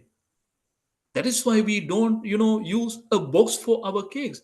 No need to put cakes on the box, and no need that is no rationale putting a date for 50, 60, 30 dates. I mean, the expiry date with these cakes, they are perishable. So if we want to keep that for 30, 40, 50 days, we need to add artificial preservatives. But as a company, we do not do that. See the message. We need marketers like that. Our imagination, creativity, thinking. So we need to bring that to the next level. So think about these simple products. So as marketers, we need to contribute to the organization through our creativity, through our game changing thinking pattern. Very simple, but so day by day, organizations moving forward. So with this kind of ideas, so impressive. Okay. So as marketers, so we need to pay our attention to this, because I personally, I believe, this kind of, that is not the complete one. I just put several areas for our attention. So as marketers, in the future, you might join with government sector organizations, you might join with local or international organizations with different capacities. There might be different roles. But before designing your branding strategy, before developing your new product development strategy, before developing your advertising strategies, before developing or design your staff training solution, before forecasting your products, before forecasting your customer relationship management systems, before designing your marketing insight systems. So we need to smell these environmental incidents. They are environmental incidents that we can see at the moment. So personally, I believe these are crucial. So for the existing organization or for the new companies, so we can take them into consideration, in making our decisions. Crucial incidents, we need to smell them. Okay, so they are related to opportunities. So based on the opportunities, we can develop ideas. when we develop, or once we develop ideas, we can screen them, we can evaluate them. So there are different techniques, and there are different types. So we can use, the financial filters or financial uh, tools to evaluate ideas. We can use non-financial criteria or standards to evaluate ideas. We can use qualitative criteria and standards. We can use quantitative criteria and standards to evaluate ideas. Finally, we can say this is good. This is a good idea in terms of marketing, in terms of manufacturability, in terms of finance, in terms of the interest, in terms of social factors. This is best. So to make that conclusion, we need to use, these things. So we can see different types. We can see primary screening. Let's say we had 50 ideas. Through the primary screening, we removed 40. Then we keep 10 best ideas. We need to open these 10 best ideas for the comprehensive evaluations. Sometimes we need to do some market research. Sometimes we need to do some prototyping. We need to do some model branding. They are comprehensive screening to validate the ideas. Okay. Once we screen the ideas, we can rank them. This is the best one, second one, third one, something like that. Then we can develop a business model. Simply, business model is how that works. How that works. How that works. Let's say one of you is talking about a retail business. You are going to start a retail business. So for this purpose, now we are talking about it. You told me I'm going to start a retail business. So can you make a comment on this one? Simply, I can't make any comment on that one. To be frank, I can't make any comment. If you want to make a comment, you should explain me, okay, this is a retail business. You need to present how that how that works. You need to present the way of working that model. That is an online one. So there are 4 critical areas. These are buyers, these are customers, this is our order management system, this is our financial system. Customers come to this platform first, then they select product from this one. Once we selected and paid for the products, that message go to you need to present that one. The way of working that particular concept, that is called a business model. So this shows how Uber Eats work. So I think no need to explain this one, the Uber Eats business model. So I think you have a sense about this one. So this says, okay, so when it comes to a customer, he can log into the Uber Eats app, Uber app. Then he can, once he, turn on the locations, he can see the nearby restaurants, or manually he can put a particular location. Then he can see the nearby restaurants on the selected location, or on your GPS that automatically identifies recent locations, recent restaurants, because they have a separate arm to register the restaurants. If a restaurant owner wants to join the Uber Eats, they can register at the Uber Eats, then they can join. Once they join the Uber Eats, all the restaurants listed in the app, according to the preference and the location, we can select a restaurant. When we select a restaurant, we can see their meals with the prices. We can add them to the basket.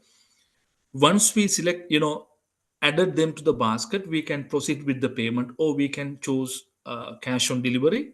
I think that is available in Sri Lanka, but here is not available. Then once we made the payment, that message automatically goes to the restaurant. That customer made a placement order. Then restaurant can see the order. Then restaurant can pack the order. and then they can press the button, your order is ready. At the same time, that message go to their driver networks. The reason, a driver who is located in, in a very close place, he or she grab that order. If he or she doesn't want to grab that order, he or she can decline that one. So that goes to another driver. Then if he grab that one, the restaurant can see, one person, this is the driver, he accepted the order, he is coming now. Customer also can see the meal is ready, and a driver is going to pick up the order. Once he pick up the order, restaurant can ensure the order is pick up. Then the customer also can see that one. Then customer can see where is the driver now. He or she, customer can see the route of the drive as well. Then once the driver handed over the food, and the customer can rate that one, the driver as well as the restaurant. That's how that works. So that is a business model. It shows how that works. So through this one, we can see what are the revenue models, what are the cost models, so what are the risky areas, so what are the areas we need to pay an extra attention, something like that. That is a business model. So this is a business model canvas. Basically, this explains the key operations of a business. So I'm not going to explain you guys all these things. If you want to read, some articles, you can Google the term business model canvas. There are so many articles. This also same. So once you finalize the particular idea, you need to build that one. You need to improve that one. Who are the customers? Okay. So what is our value proposition? Okay. So what are the revenue streams? So which communication channels we are going to use in order to make the communication with customers, something like that. That explains how that works. That explains how that particular business work. Okay. So once we develop a business model, we can validate that one, because we need to identify the gray areas, light areas, as well as black areas. If we have more black areas, we need to redefine the business model. If we have gray areas, we need to take necessary actions to make them light areas. It should be clear one. The business model. For this purpose, we can use our theoretical knowledge, recent business experience, the research publications, so many things for the conceptual validation.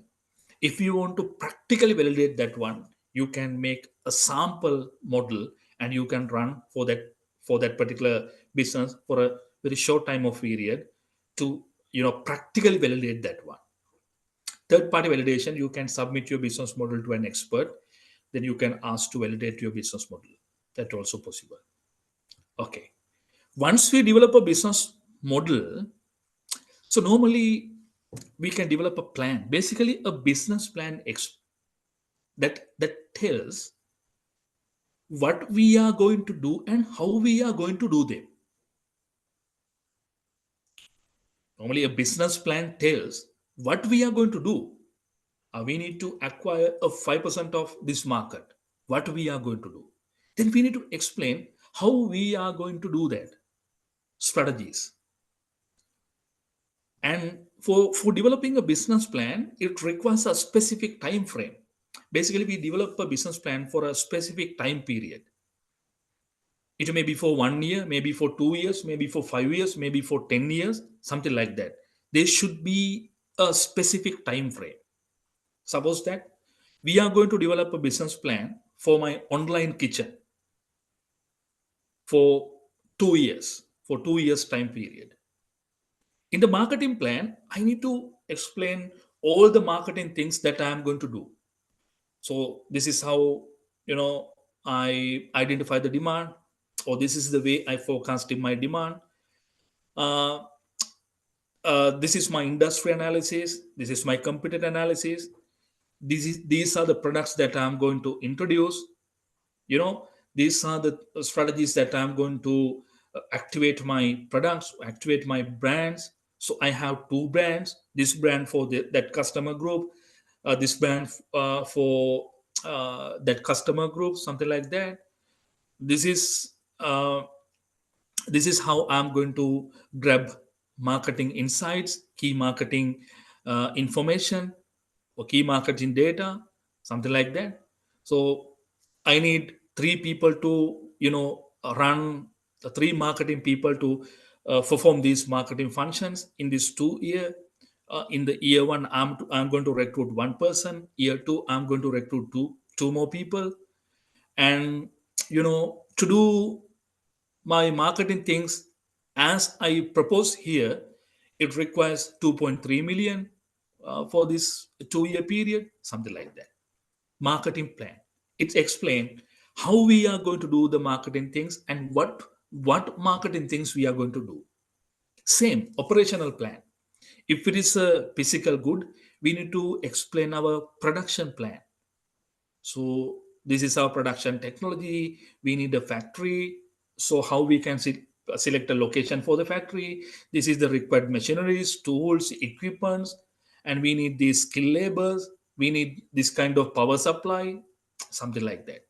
If it is a service, this is how we need, we meet customers. They need to come to our place, or we are going to visit their place, or they can meet, they can place their order through online. So we need to explain the service process. Then management and administration thing, how we can manage the business or how we do the administrative activities in this 2 year. Financial plan. So we need to identify, we need finally, we have a sense on marketing, operations, management, all the activities, and we know what we are going to do in these 2 years, and we know how we are going to do them. So to these marketing, operations, management things, we need to put 5 million rupees to start this business. So with the 5 million rupees, we can start the business. In after 3 months, we can take this much cash inflow, and there is this much cash outflow. And after year one, that make this kind of revenue, and it generate this kind of cost. This should be the profit after 1 year. Then after 2 years, this is the income, this is the expenditures, this is the profit, something like that. So we can forecast all the financials for a particular time period. So don't worry, I will show you a business plan, sample business plan, then you can get an idea. So finally, annexures, we can put all the supportive documents in terms of marketing research, product layout, the flow layout, management structures, and the bank confirmations, everything under the annexures. Now we know what we are going to do, how we are going to do. We have a model, we extended the model to a plan. Plan means we are going to do these things, and these are the strategies we are going to perform them. Simply, that is a business plan. This is very important. Dinesh Malli, I think I can take another 5 minutes maximum. Yes, If sir. that is okay, I can continue. You can proceed. Yep. Thank you. Sorry, because I know I got only 2 hours. Now I exceeded the 2 hours. Kindly give me 5 more minutes. Okay. Once we develop a business plan, we need to pitch that one. Because actually, I can't say all the business plans should be pitched. I can't say like that, because sometimes, I can develop a business plan for my internal purpose, because I realize that my business is not, that is not professional. No any professional practice, no any standards, no any rules, regulations, systems, procedures, nothing. So I'm the only one who made all the decisions. So I realized that that is not the way. We need to do the business in a professional manner. We need to handle all the things professionally. So for this purpose, I develop a business plan. That is for internal purpose. So no need to pitch that for a third party. But I develop a business plan for finding an investor. I need to present. Pitching means present. So I need to pitch my business plan to that investor because I need an investment. I develop a business plan to obtain a bank loan. So I need to pitch my business plan to the bank to obtain that bank loan. I develop a business plan to get a franchiseship. So you can develop a business plan to get McDonald's franchiseship to Sri Lanka again. Okay, then you can develop that business plan and you can present that to the franchisor because you need to present that one. So they will evaluate your business pitching and plan. Then they will make a decision. So duration of a business pitching is that depends. If it is a discussion more than if other party gave you a time, it may be something like that, 15 minutes, 20 minutes, 1 hour. So you need to do that within that frame. So most probably we can see, in some competitions like Shark Tank, it may be, something like that, 20 minutes, 15 minutes, 10 minutes. Within 10 minutes, you should be able to pitch your entire plan. So for this purpose, we develop a pitch deck. It may be a presentation, it may be a short video clip. So we call that is pitch deck. So normally we suppose that we are going to pitch our business within 10 minutes to panel of investors or to a bank. Normally we take the heat content, maybe turnover, maybe profitability from the marketing perspectives, maybe for the market share that we are going to acquire in a particular time frame. Sometimes the strength of the team, something like that. If it is 10 minutes pitch, normally we develop 2-3, if it is a presentation, 2-3 slides, including heat content, the content that we can use to take their attention, grab their attention. So it should be clear. We need to grab the heat content and it should be clear and simple. And especially during a business pitch, we need to be more professional. So you can type this term business pitching on YouTube. Then you can see so many business pitching. I kindly request you to watch at least 50 business pitching. So at least watch 20-25 business pitching. Sometimes some entrepreneurs pitch their business for obtaining investments or some grants. There are pitch competitions like Shark Tank. So at least watch 25-30 that kind of business pitches. We need to improve that communication skill. Okay.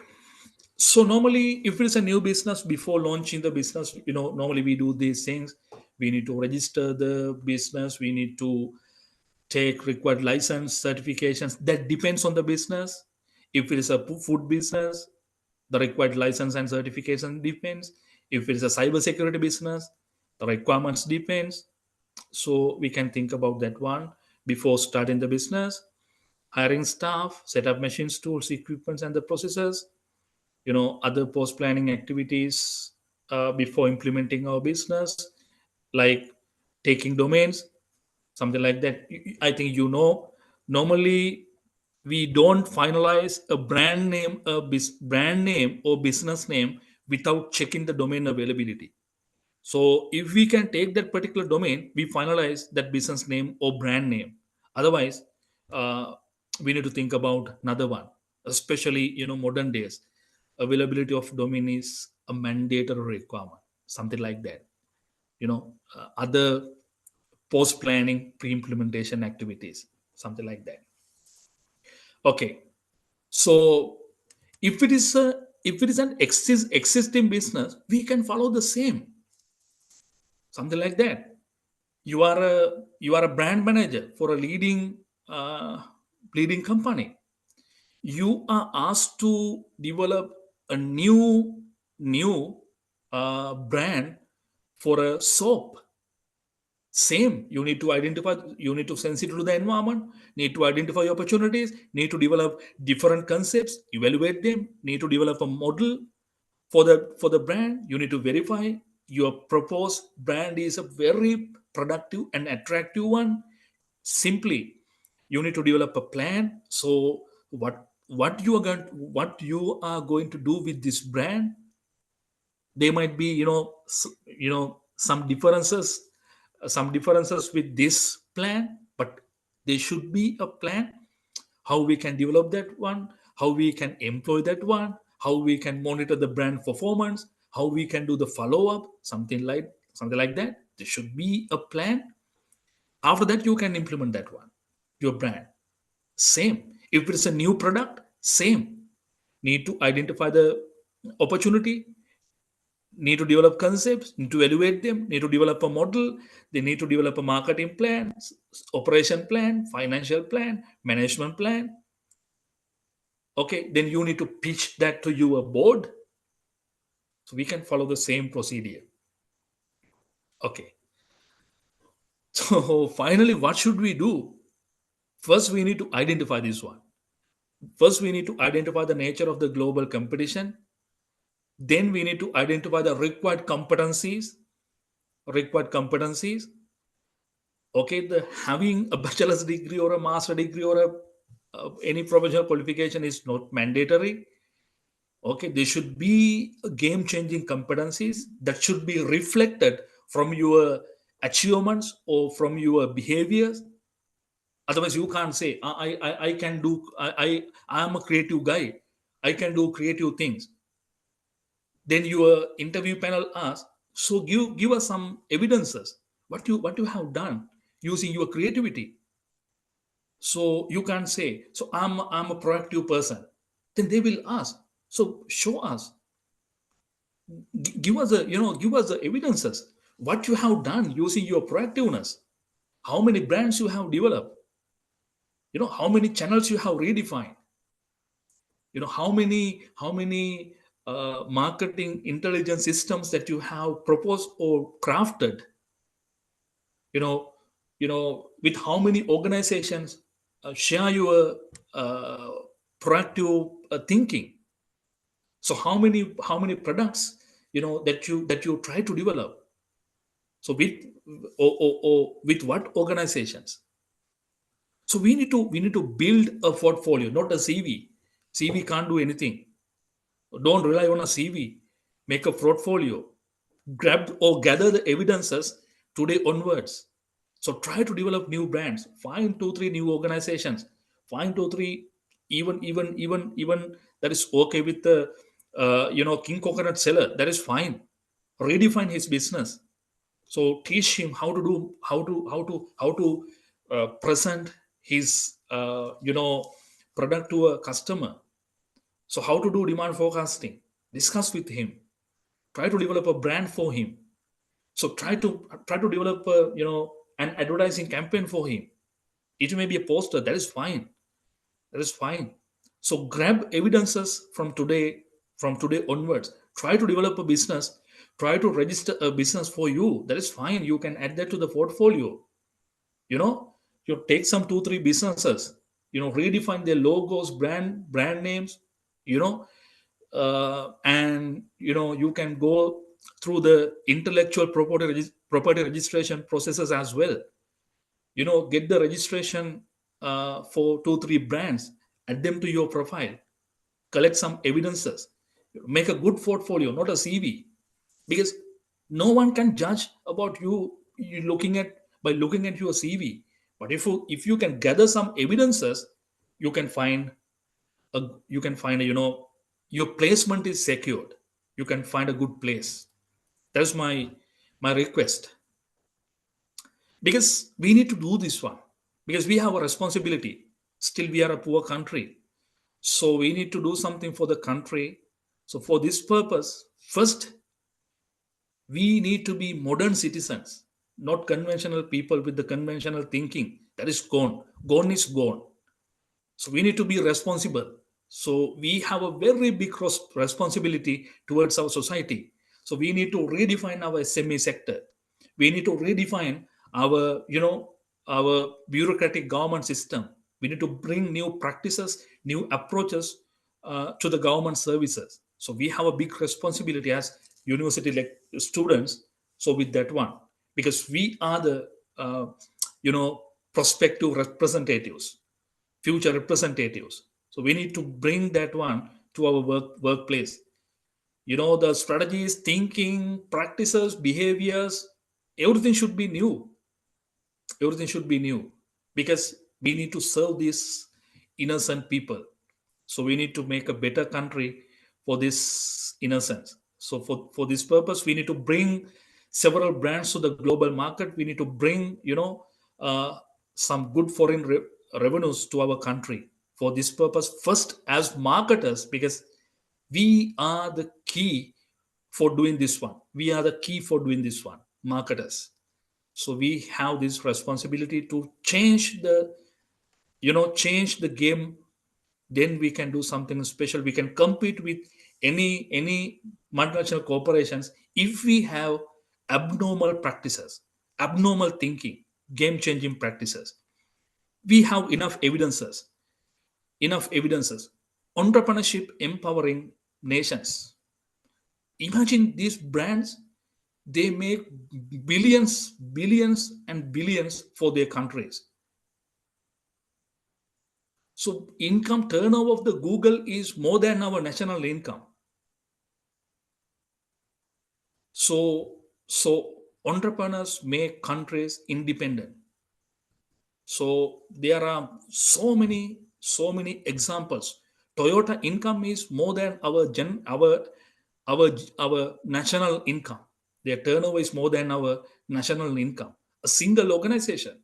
So as a nation, we can't compete with that single organization. So we need to redefine our business sector to ensure the prosperity. We need to bring our country to the next level. So recently we have conducted so many workshops on entrepreneurship competencies, business planning, business pitching, marketing, so many things. So if you want, you can go to this channel, because we did several programs especially focusing university students too. So you can watch this as well. Is my request. Thank you so much. If you have anything to ask, you can ask. If you want to uh, grab any other material or sample business plans or anything, so you can write me, you can send me an email. I will show you a simple business plan that I recently developed for a restaurant. So yep.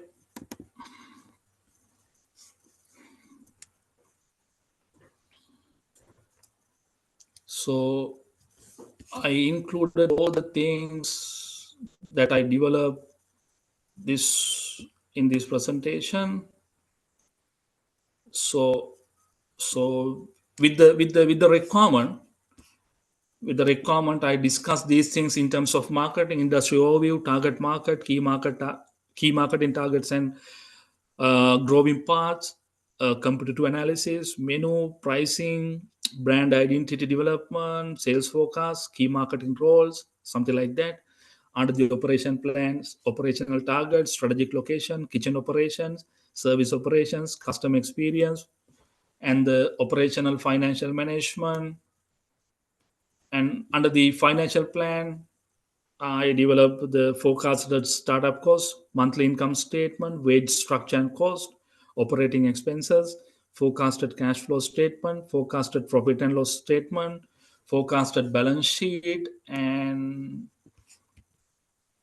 so, yeah, this is a business plan, because no need to read, all the point. This is the industry overview. This is a target market. key marketing targets and growing paths, something like that. And this is the menu, pricing strategy, brand identity development, and everything. So there's the sales forecast 2025 and 2024 to 2025, 2025 to 2026 sales forecast.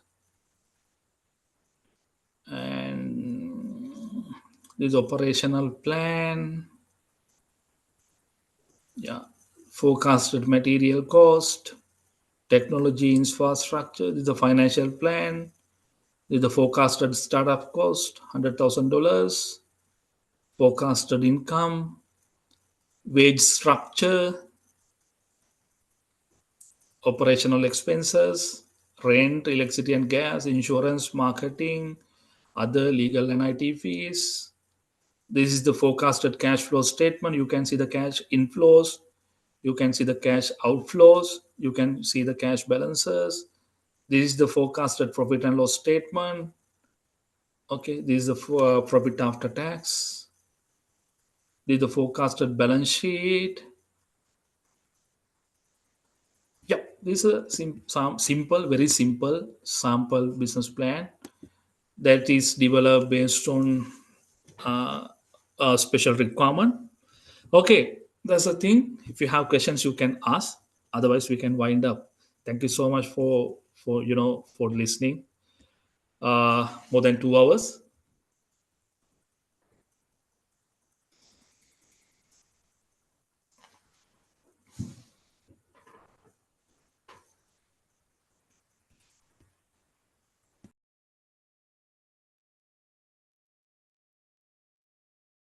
Thank you.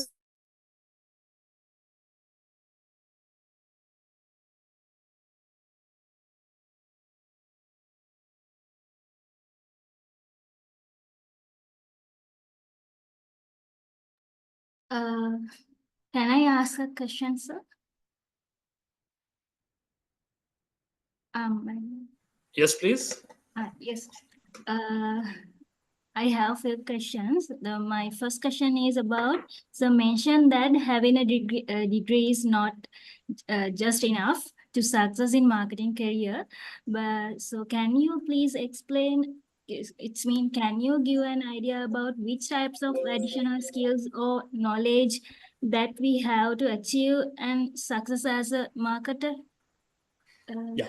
The first thing is, imagine I posted an advertisement. I need a brand manager. If I got 30 applications, 30 applications, most probably I can see degrees with all the applicants.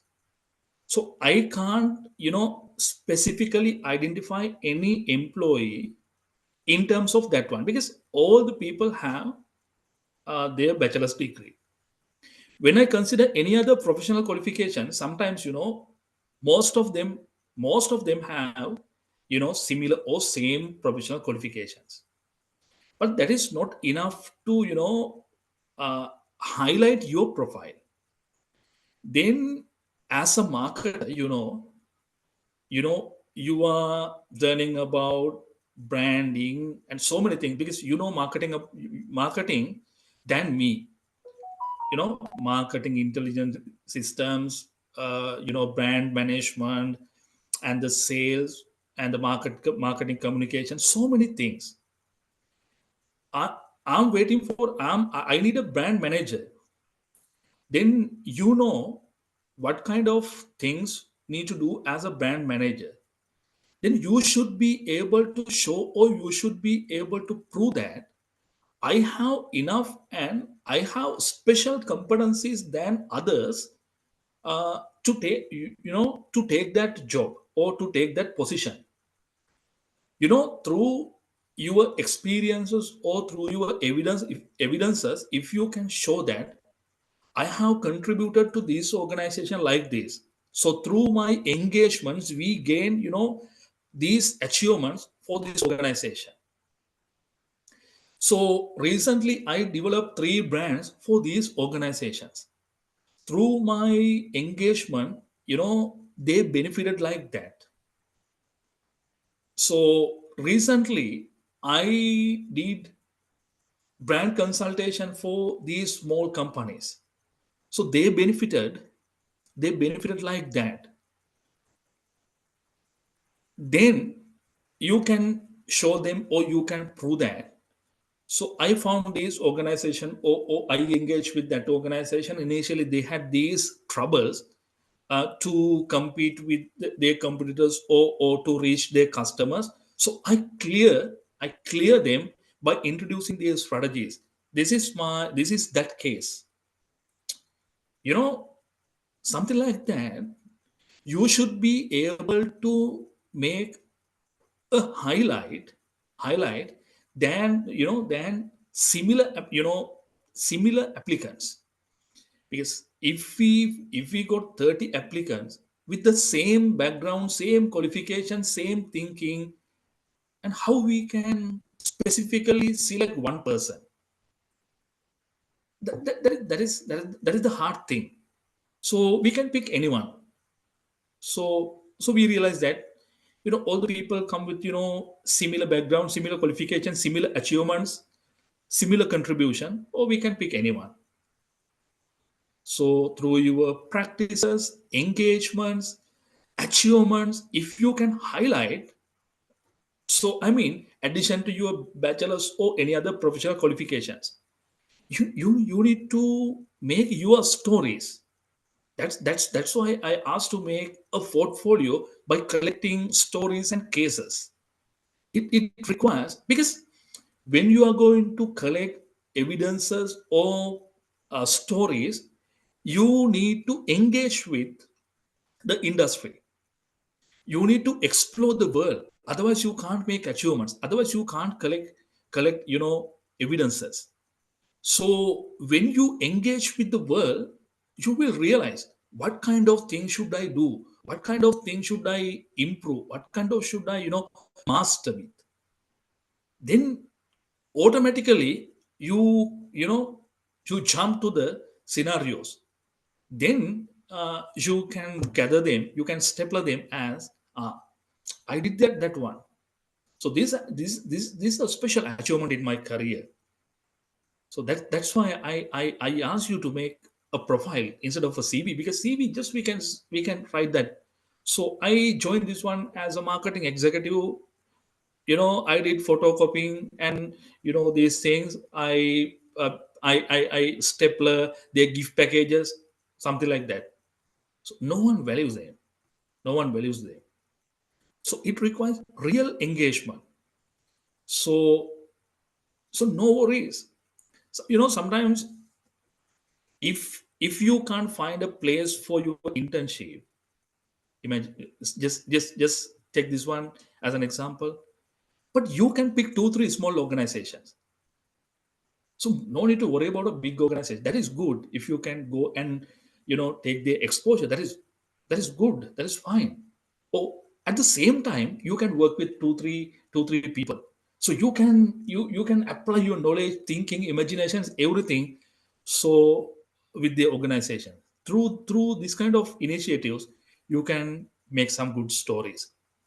That's what uh, you know we need to improve. This is my personal belief. So you will get more valuable insights from your staff than me, because I'm not a marketing academics. But as a person who work with different people, I realized that one. That's why I told you guys, making a profile instead of a CV. Yes, sir. Thank you. I have another question as well. Uh, can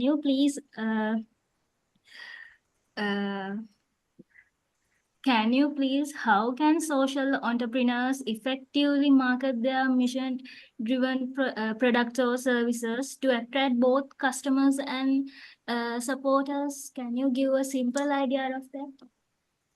Because social entrepreneurs basically take Arunachala Muruganathan. you know he identified, so people call him as bad man, Indian guy, Arunachalam Muruganathan. So there are so many videos about Arunachalam Muruganathan because he wanted to make a low cost sanitary napkin uh, for their citizens. Because, in a speech, he told, I think 94 or something like that, very, very big percentage, that time, especially ladies don't use sanitary napkin because of the cost factor. So he wanted to make a low cost sanitary napkin, and he made, so many attempts. And after those attempts, he was able to make a small machine to manufacture low cost sanitary napkin. It was a groundbreaking innovation that time because multinational corporations, they use very big machines to make sanitary napkins at large in large quantities, but he was able to make a small simple machine. And finally he distributed his innovation to the villages of India, poor villages of India, machines with the raw material. Then so he expanded that social business social business all over the India, and he supplied machines, he supplied raw material, he gave the the technical training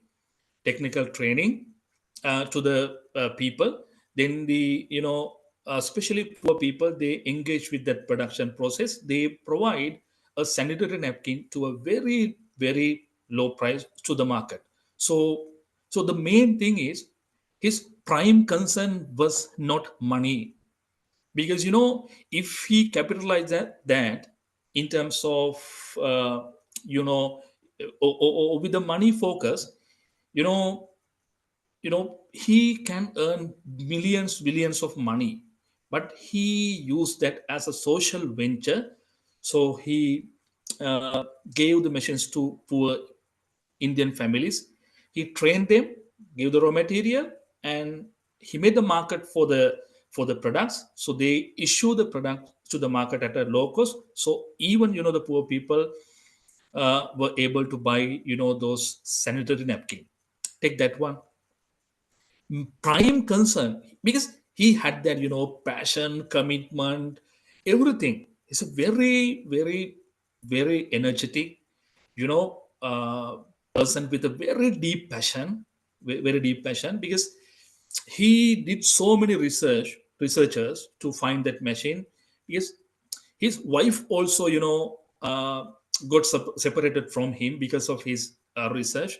There are so many videos, articles about him. Please read and watch them. So he did that, and he used that solution, the innovation, to find a solution for a burning social issue. So he ensured the survival of the business through the income, but his prime concern is giving some solutions to the social issue. Through that, he made very huge number of employments, and he break the monopoly of multinationals, and he gives a sanitary napkin at a very low cost to Indians.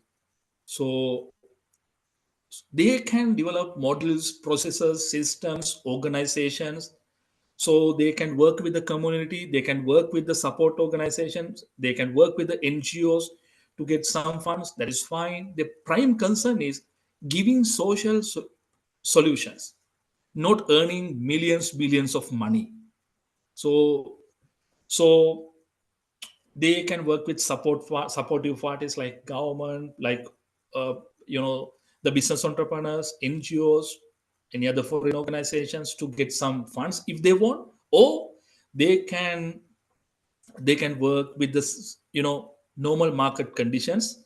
They can produce a product, they can make a service, they can charge for that. But the prime concern is not maximizing wealth, but solving a social issue. And I kindly watch, can I ask you watch the video of Arunachalam Muruganathan? Okay, thank you, sir. Okay, someone asked a question: How can we cultivate an entrepreneurial mindset to identify and capitalize on emerging marketing opportunities? That's what I that's what I discuss actually. What we need to do simply, so think about the entrepreneurial attributes bit more. If you want more reading, you can do that one. Then even with our day-to-day routines, we can we can add them, or we can internalize them with our practices. So environmental sensitivity, proactiveness. So simply we can improve these uh, attributes. The creativity we can try to develop at the initial stage. We can give more tries to think creatively. If we can identify barriers for the creativity, we can eliminate them, then we can improve the creativity. Always we need to think about how to change this one, how to improve this one, how we can develop a better solution than this one, how we can challenge to the Uber Eats, how we can challenge to the Uber, how we can challenge to the other multinational players, what we can do something special, something like that. So knowledge and practice is the key. So we have some sort of knowledge in terms of marketing, and we can blend creativity, innovation, proactiveness, and everything with that one. So we can practice this one. If you have your own organization, you can practice them in your organization. Otherwise, you can pick some 2 3 small organizations at the initial stage. You can practice with them. If they don't have a product portfolio, you can develop a product portfolio. If they don't have advertising material, you can do that one. If they don't have a brand, you can do that one. Something like that. In Sri Lanka, there are some shoe manufacturers. They use the brand as Mike. Same like the Nike one. They put M instead of N, then they use that one. So you can grab that kind of organization. You can tell them that is not a good way. Still you are promoting Nike, so make your own one. So because with that Nike one, they can't position their product in the target audience properly. So you can redefine such kind of things, then you can see the result. So learn practice. That's the thing. So continuous improvement, we can't stop our learning or our studies or our practicing at a certain stage. So we need to do that every day. Continuous practice is the key. So if you are not in a position to find an organization to experiment them, let me know. I can help, because I work with so many organizations, so I can find several organizations from your area. Because recently I worked with 2 entrepreneurs in Anuradhapura, one in Polonnaru. Yeah. So I have a huge list, because time to time I made a post. If someone needs a help, contact me, then I can help you to develop your business. My main focus is to improve my knowledge, to do my experiments in the organizations. Likewise, you can do the same. Yep.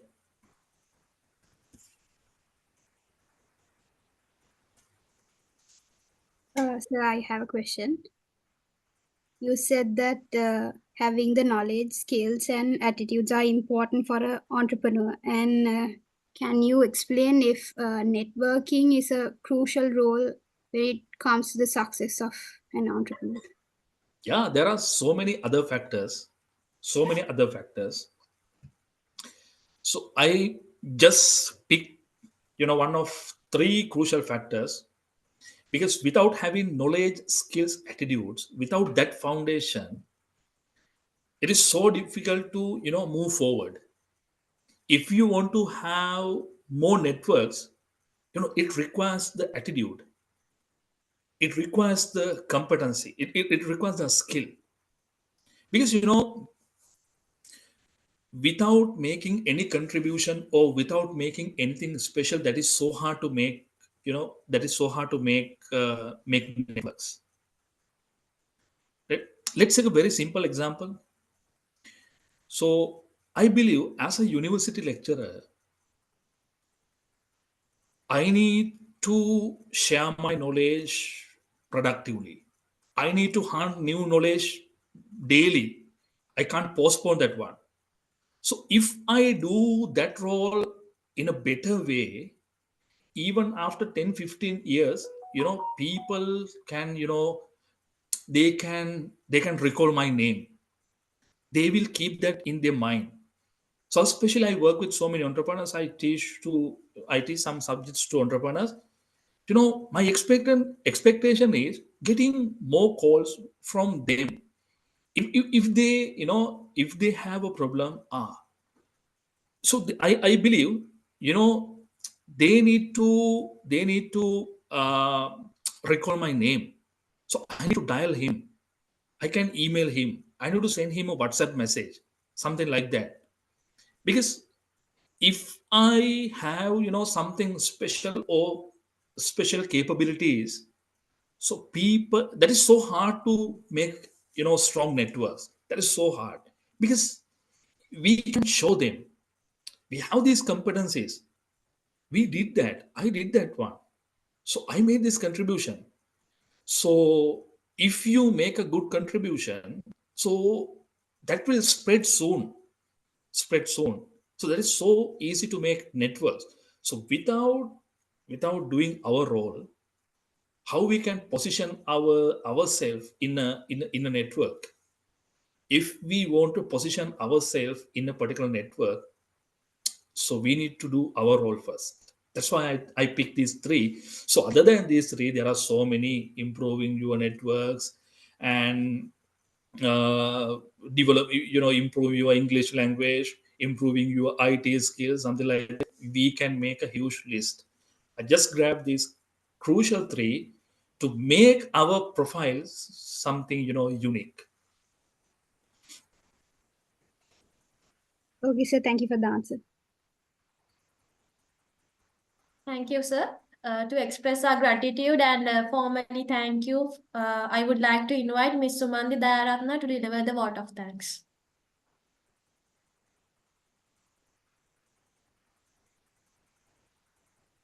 Good evening, everyone. On behalf of my fellow students, I want to express our huge thanks for this fantastic event. A big round of applause for Mr. Gajanayaka for sharing with his journey. Actually, sir, your talk was packed with practical tips we can all use to take change and become future market leaders. A huge shout out to the Department of Marketing Management for putting this together. This event shows how much you care about our success. It means a lot to have such supportive department. Last but not least, thank to everyone who participated today. Your question and ideas made the discussion even more interesting. Let's keep this conversation going. Who knows, may we will be a future business partners. Thank you all for making this such a valuable experience.